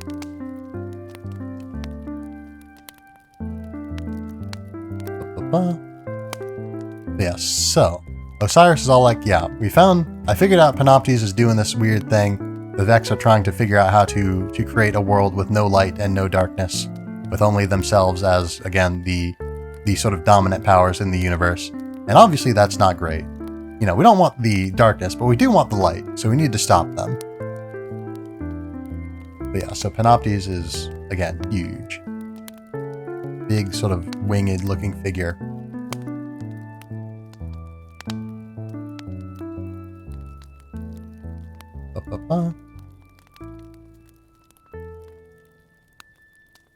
But yeah, we will yeah, I can draw and talk at the same time. I'm not the greatest at it. I'm trying to improve my ability to talk and do things at the same time.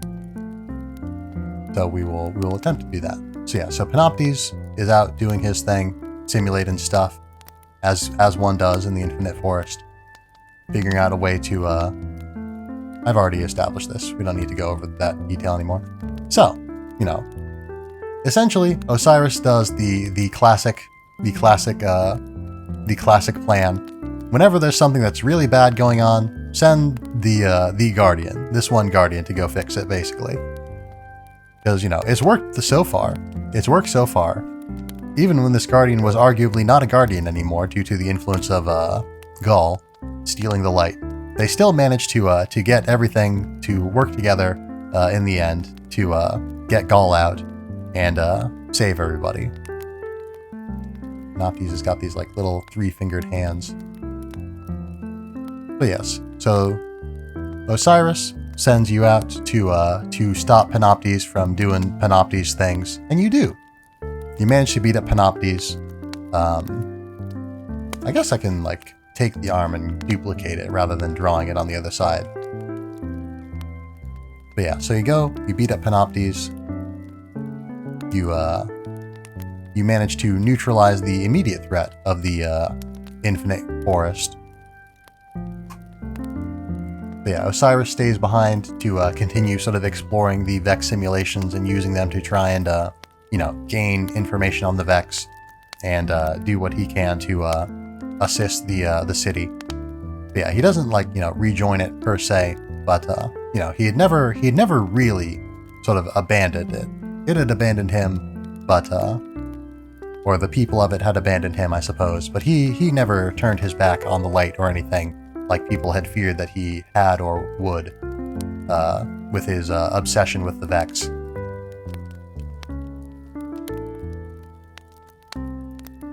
But yes. Panoptes.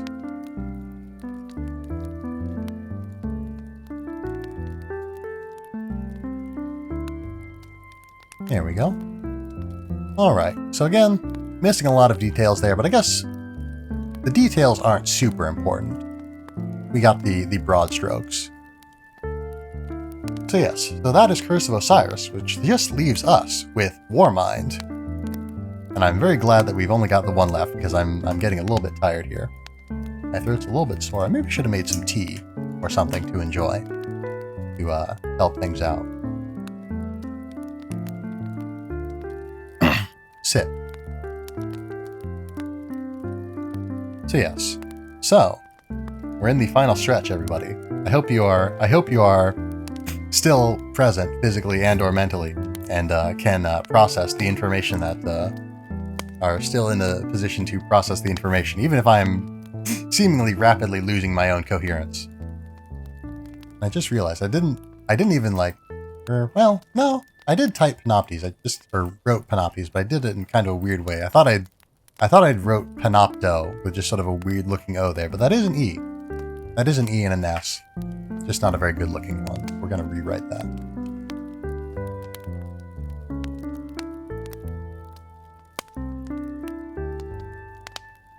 Panoptes simulations.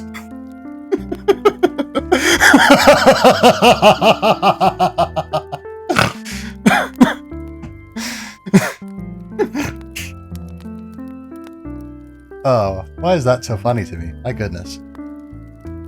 Anyway.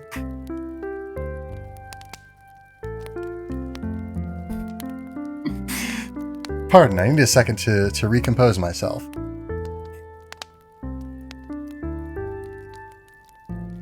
Alright, so, Warmind. Warmind. Nope, don't do that. Actually, yes, do that. There we go. There's Warmind. Okay, so, Warmind takes place on Mars. It involves Anna Bray, and it also involves Rasputin. But yes, you may recognize the name Bray, at least from, not necessarily the name Anna Bray, but the name Bray from the Clovis Bray Corporation. The people who made, you know, Siva and Warmind. Yes, they did make the Warmind, but not the expansion, but the entity, Rasputin. But yes, they made Rasputin. They made the Warmind. Those are the same thing, Tiberious. They made all sorts of things. They just loved making things and doing all sorts of research that was somewhat questionable at times. But yes, so Anna Bray. Let's get a good picture of Anna Bray so I can draw her.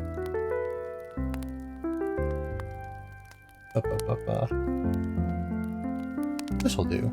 This will do good, I think. But yeah, Anna Bray, she is a hunter. She is a hunter. You can get a good zoom here. This is purely to my own benefit, I suppose. But yes, she is on Mars. She is a guardian, and she is a notable exception to the general rule of guardians not really having any connection to their past lives. But yeah, she's a very notable exception. But yeah, it's kind of looked down upon, frowned upon for guardians to sort of look into their past selves, because it's considered sort of a betrayal of their current duties, because they weren't brought back to life to be themselves in theory, or at least they aren't thought of as such. But yeah, so the Vanguard sort of frowns upon guardians looking into their past lives, and most guardians are pretty content not really knowing. But Anna Bray in particular is a guardian who knows a fair amount about her past life. She knows her actual real past life name, which is pretty much unheard of outside of Exo Guardians.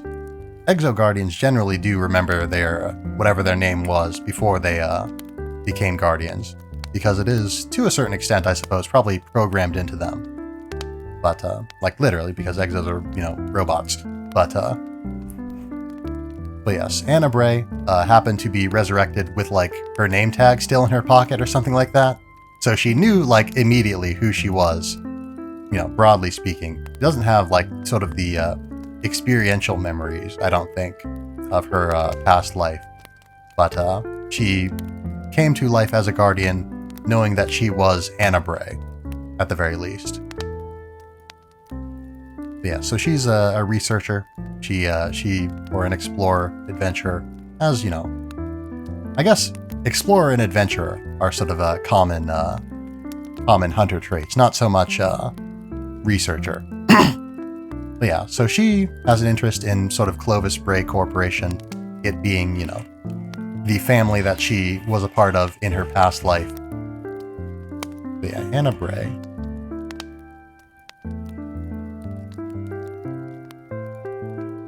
There we are.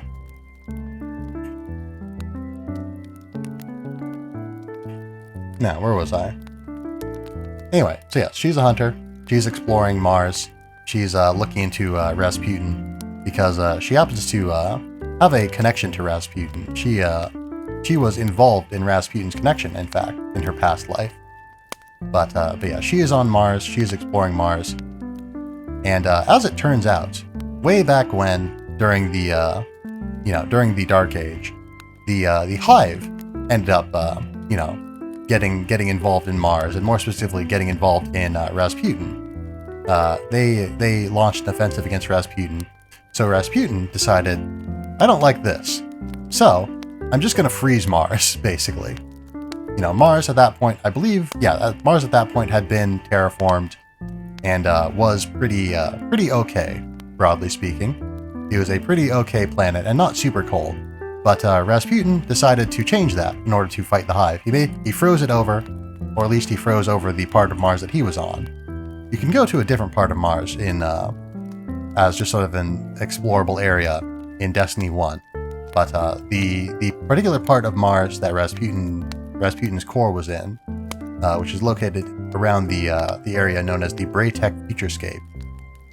That particular area, Rasputin froze to keep the Hive from getting to him. He froze them all in their big Hive ships underneath massive sheets of ice.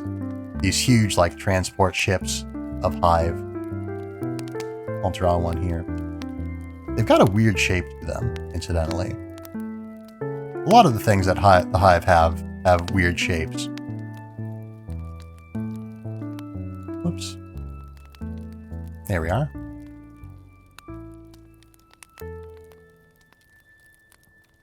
There we are. But yeah, so that locked under a sheet of ice. But around the time of Warmind, you know, the sort of ice is they're sort of breaking through the ice. The Hive are renewing their offensive, trying to get at Rasputin and mess things up on Mars. Again, specifically Hellas Basin, and more specifically the Braytech Futurescape.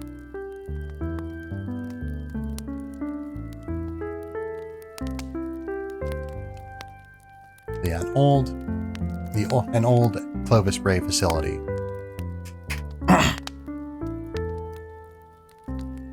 Running low on water. I should have sipped, by the way. I should have refilled it while I was gone. But yes. So, the Hive are in ice. They're gonna not be in ice soon. So Anna Bray sort of notices this and is all like, huh, we should probably get some folks to help us out with this, because we don't know really what's up. Or at least we can't guarantee that we know what's up. But yes, so Anna Bray, you know, sends a call out, a distress call, I think, because she gets, like, attacked by, yeah. I'm kind of having to summarize the plot to you as I read it here. Yeah, because I don't remember the real specific details. But I guess these really specific details we've already established we aren't going to go into too much detail on. So. Oh, what did I just do? That was weird. Anyway, I did something on OBS there, and I'm not 100% sure what happened. But hopefully that wasn't an issue for you all. But yes, so.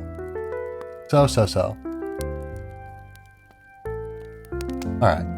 So yeah, so, you know, Anna Bray gets back in contact with the Vanguard, and Zavala's not super happy about her having looked into her past.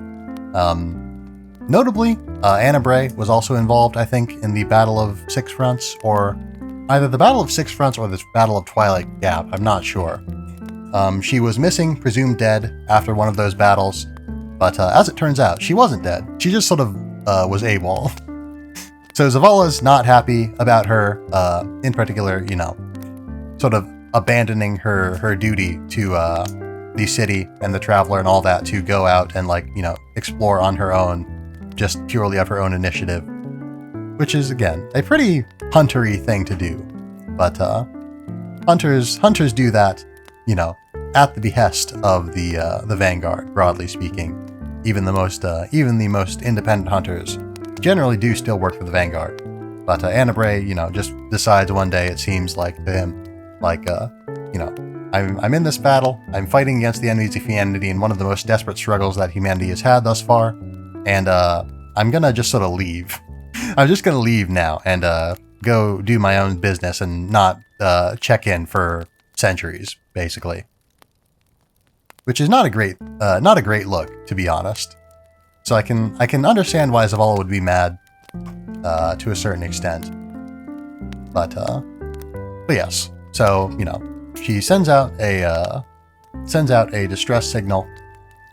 Sends out a distress signal to call you guys over to help out, because the situation in Hellas Basin is getting a little bit rough. The Hive are trying to destroy Rasputin, and they have on their side a secret weapon that I'll talk about in a little bit. But yeah, so Hive forces are advancing upon Rasputin's core, like this big room. But yes, and this specific shape is very, very much the Rasputin shape. But yeah, so we've got the Hive with their nasty little claws. They all doing their darndest to mess up Rasputin in great numbers. Very big numbers. So, whoops. Yep. Oh dear. There we go. That'll do as a depiction of numbers. But yeah, so the Hive trying to break into Rasputin to destroy him, and that's no good. Because Rasputin, for all that he's not super well liked or well trusted by the people of Earth and by the Vanguard in particular, he's still fighting the fight as well. He's still fighting for humanity's sake. And but yes, so you drop in to help out. But yes, Rasputin summons or creates sort of a cool javelin type weapon called the Valkyrie system, or the Valkyrie or something like that, and you can throw that at the Hive, whoosh, and it'll explode and wipe them all out. You can throw it at other things too, not just Hive. It's not a specifically anti-Hive weapon, but yeah, it has sort of like a cool triangle-y effect it creates when it explodes, but that's unnecessary detail. Anyway, so you fight the Hive that are trying to you keep them from their first assault on the core. You go to sort of hunt them out, root them out throughout the icy caverns of Hellas Basin. You figure out that they've got something going on, and it turns out due to you're able to figure this out because of the shaking. There's some shaking of something big moving around. The Hive have brought about a worm god, because the Hive don't just have Hive gods; they have worm gods. Yeah. The worm god in question is named Zol, the Will of Thousands. Let's see if I can... I know that Zol is worm-shaped. But let's... what does Zol's face look like? I'm trying to remember.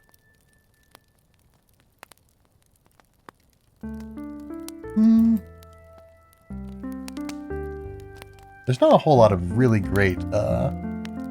pictures of Zol's face. Zol's a little bit camera shy, I guess. I guess we've got more or less the details. But yeah, the fact that I'm sort of speed drawing this without much preparation does make it a little bit harder to or I guess just the fact that I don't have really much experience with doing that sort of thing. But yeah, it's got a big glowy eye. And the eye lets off like a glow, and he has like an aura on it that's making it a bit hard for me to find the details. But yes, so he's got a big nasty face. We'll leave it at this. He's all chitin-y, like Hive are wont to be. But yeah, and he's huge, and he's on, Mars, and he wants to kill Rasputin. And that's no good. We don't want that. So, you hunt down, the Hive that are serving Zol. You eventually end up fighting Zol himself, and you win against Zol.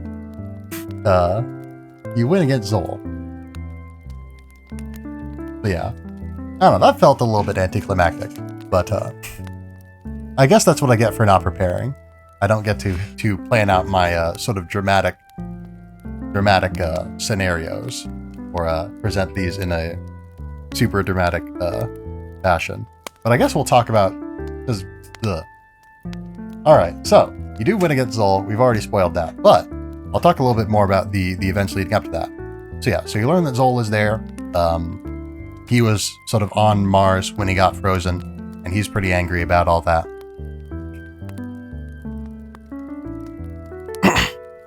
Sip. Yeah, he was on Mars when he got frozen. He's upset about that.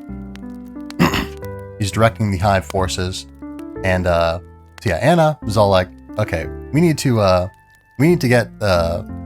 use Rasputin as the weapon to destroy Zol, because we are not strong enough to just kill Zol on our own." Zavala's all like, "No, I don't like Rasputin, and I'm not super fond of you either." Well, I guess he's not mean-spirited about it, but he clearly expresses his distrust for Rasputin, and doesn't doesn't, more so than expressing distrust in Anna specifically, he just doesn't, isn't really necessarily willing to take it at her word alone that they specifically need Rasputin to defeat Zol. Because, you know, Zavala just kind of doesn't like Rasputin. He doesn't want to get involved in Rasputin if he can avoid it. So yes. Anyway, it is decided that in order to fight Zol, we do need to lure him out. And the way that they do that is you go back to the EDZ once again. A lot of these adventures end up with you going to the EDZ at some point. I'm realizing. There's a lot going on in the EDZ. But more specifically, what's going on in the EDZ right now is there is a shard of the Traveler, once again. Another one. A lot of them fell in the EDZ, it would seem like, or at least two, which is more than fell in most places. But yes, so another shard of the Traveler has been located in the EDZ, and they're going to use it as bait to draw out Zol, basically. But yeah, the shard of the Traveler has sort of been captured by the Fallen, or sorry, not the Fallen, the Taken. They put it in one of their weird, like, Taken bubbles, which would what I'm talking about would make more sense if perhaps you were more familiar with the Fallen, like, visually. But or sorry, the Taken. I keep saying the Fallen instead of the Taken. But yes, so they've got a shard of the Traveler. You break it out, you pick it up, you take it to the back to Mars.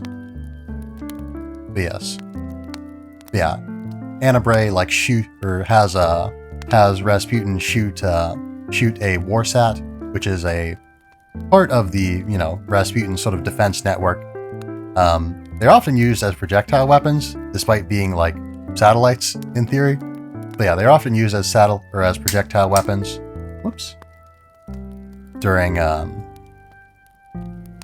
but yeah, there's a lot of talk of like Warsats falling on people and being shot at people that Rasputin doesn't like a lot of the time.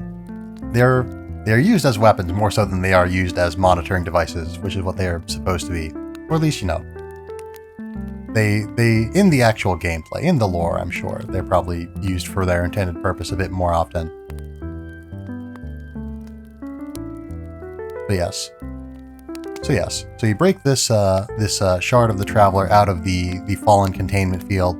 You take it back to Mars to use it as bait, which is perhaps not the super most respectful way to treat a shard of the Traveler. But sometimes you got to do what you got to do to get the job done, and this is one of those times.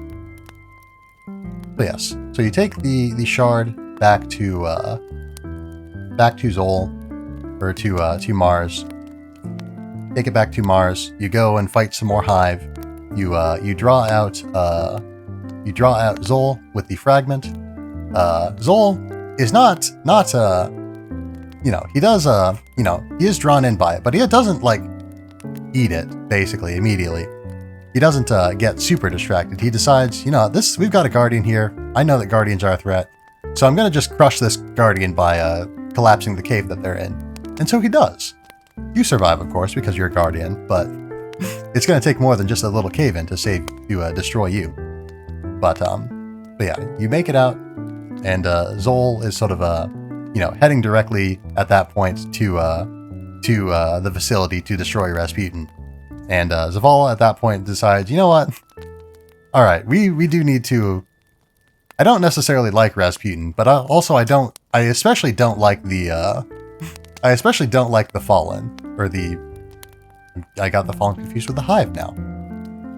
Pardon. But I especially don't like the Hive, and I really, really don't like their worm gods. So we're going to kill Zol while we have the chance. So yes, so Zavala decides to okay Anna Bray's plan to kill Zol with the Valkyrie system again. But yes. So you go and you confront Zol on a big platform. Zol is huge. The boss fight against Zol is a little bit is not as impressive as the worm god, the worm god's size, perhaps would make you think. It was an okay fight. It wasn't super hard, but that is due in large part to the fact that you have Rasputin's help in the form of the Valkyrie system again. But yeah, so you take Valkyrie lances and you throw them at Zol. Whenever he opens his mouth to roar at you, basically, you fight through waves of Fallen.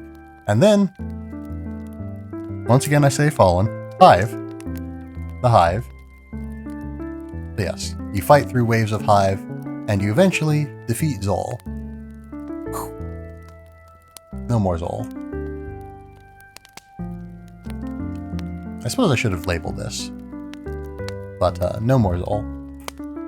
But yeah, after that, you know, you sort of, you and Anna Bray and Zavala all go and sort of check on Rasputin. Rasputin sort of speaks to Bray in Russian because, yeah, Bray, as it turns out, was the person who sort of taught Rasputin language, basically, who was instrumental in Rasputin's upbringing as an AI, I guess.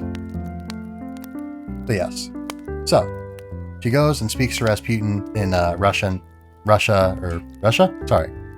Rasputin explains that you know, during the Golden Age, he was created as like a, you know, to watch over humanity and protect them. He explains then that the Vanguard have just sort of thought of him as sort of a dangerous weapon.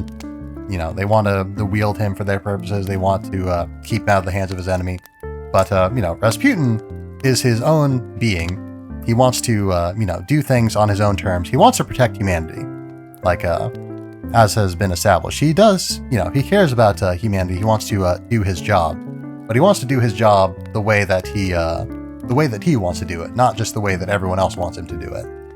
So Rasputin, he goes and he sets out, shoots out a whole bunch more war sats to monitor the system and ensure that you know, it is protected against the various threats that may come about.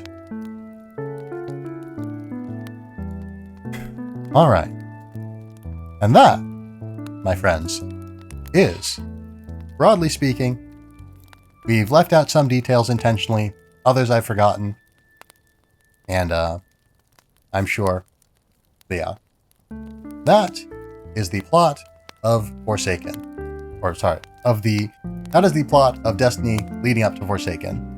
And it has been a good long time that we've been here. I've been talking for like, let's see, it was like what, about 30 minutes or so? Or no, 20 minutes, I think. Probably a little bit over 20 minutes. Spent, 20 minutes or so spent getting ready for the stream on the prep screen to start out with. Then after that, it was like, we took like a 30-minute break. So, yeah, I've been talking for like about 4 hours at this point. And I've done streams that are this long before, but I've usually done them during collabs. So I've, you know, not always been speaking because other people are speaking. But wow, this has been a long stream. I'm very tired. So I thank you for bearing with me. It kind of got away from me at the end there, but especially since I wasn't as prepared as I thought I was, as I might have hoped to be. So yes, let's get ready to wrap up here.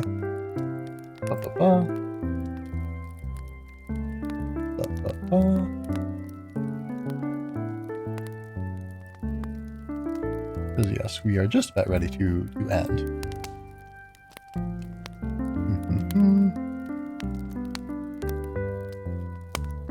Whoops.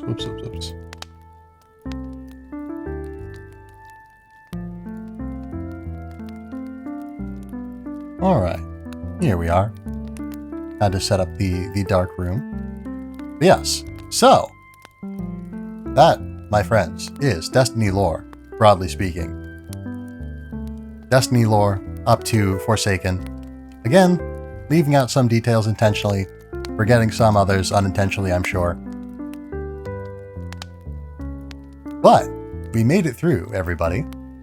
So I hope you've learned. I hope this has been engaging, because the whole point of this whole exercise was to you know, give you an opportunity to get to learn about and get invested in the story of Destiny before we got started playing Destiny. So hopefully I have succeeded here. Hopefully I have succeeded.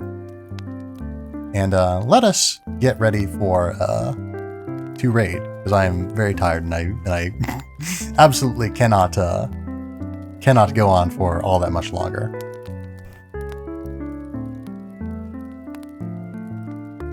Sit. Oh dear. Yes, I am fully, not completely out of water, but I'm almost completely out of water. So now's as good a time to end as any, I suppose. So, we made it. We made it through all the lore, and we are ready to begin the next leg of our adventure, or the next adventure. It's going to be a little bit of a shorter one, I imagine. Not as long as not a multi-month, or probably not a multi-month project anyway. We're only going to be playing it once a week, so Forsaken might take a little bit longer than I'm thinking it will be.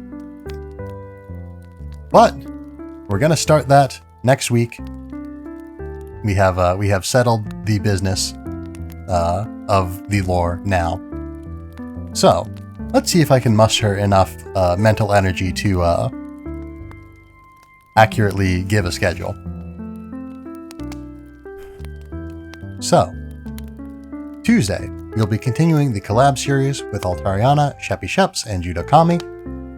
We will be, again, probably playing, what's that game?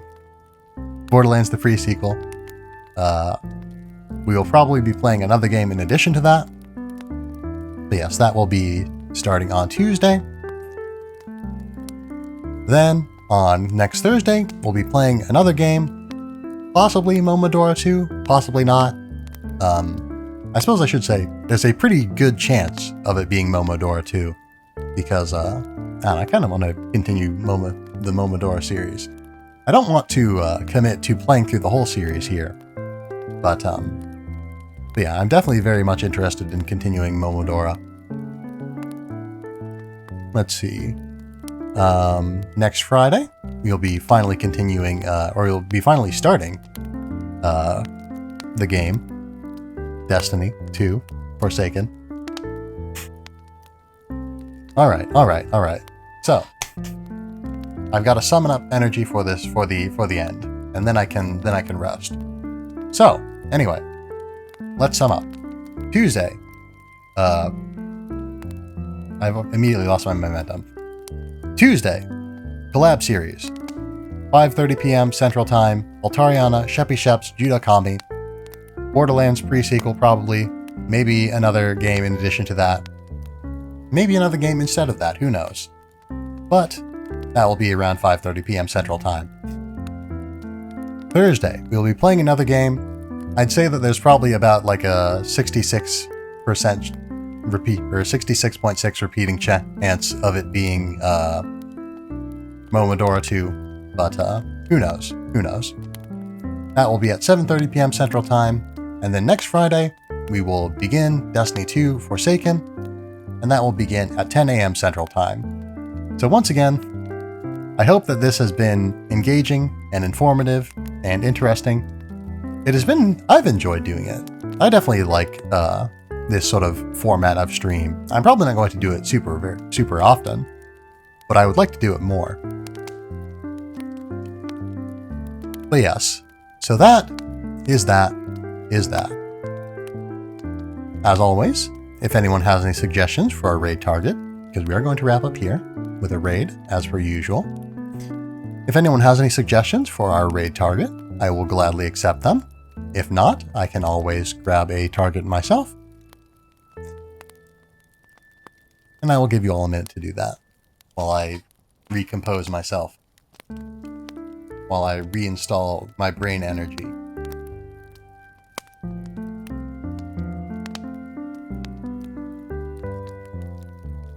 Yes. Alright. So, I think we are going to raid today Svella Prisera. Visited her several times. We're always glad to see her. But yes, Svella Prisera, Valkyrie VTuber. Yeah, looks like she's playing some Crusader Kings 3. But yes, so, raid message is, as always, we have arrived. But yes, I hope you have had a fine morning and early afternoon, mid-afternoon, really. This has been a long one. We've had streams that are of similar length to this, but this is definitely the longest any stream has felt. It's definitely the most time that I've spent talking, just non-stop. Because usually, even when I play games, I tend to stop talking to, consider things at times, to look at things and sort of think about them for a while.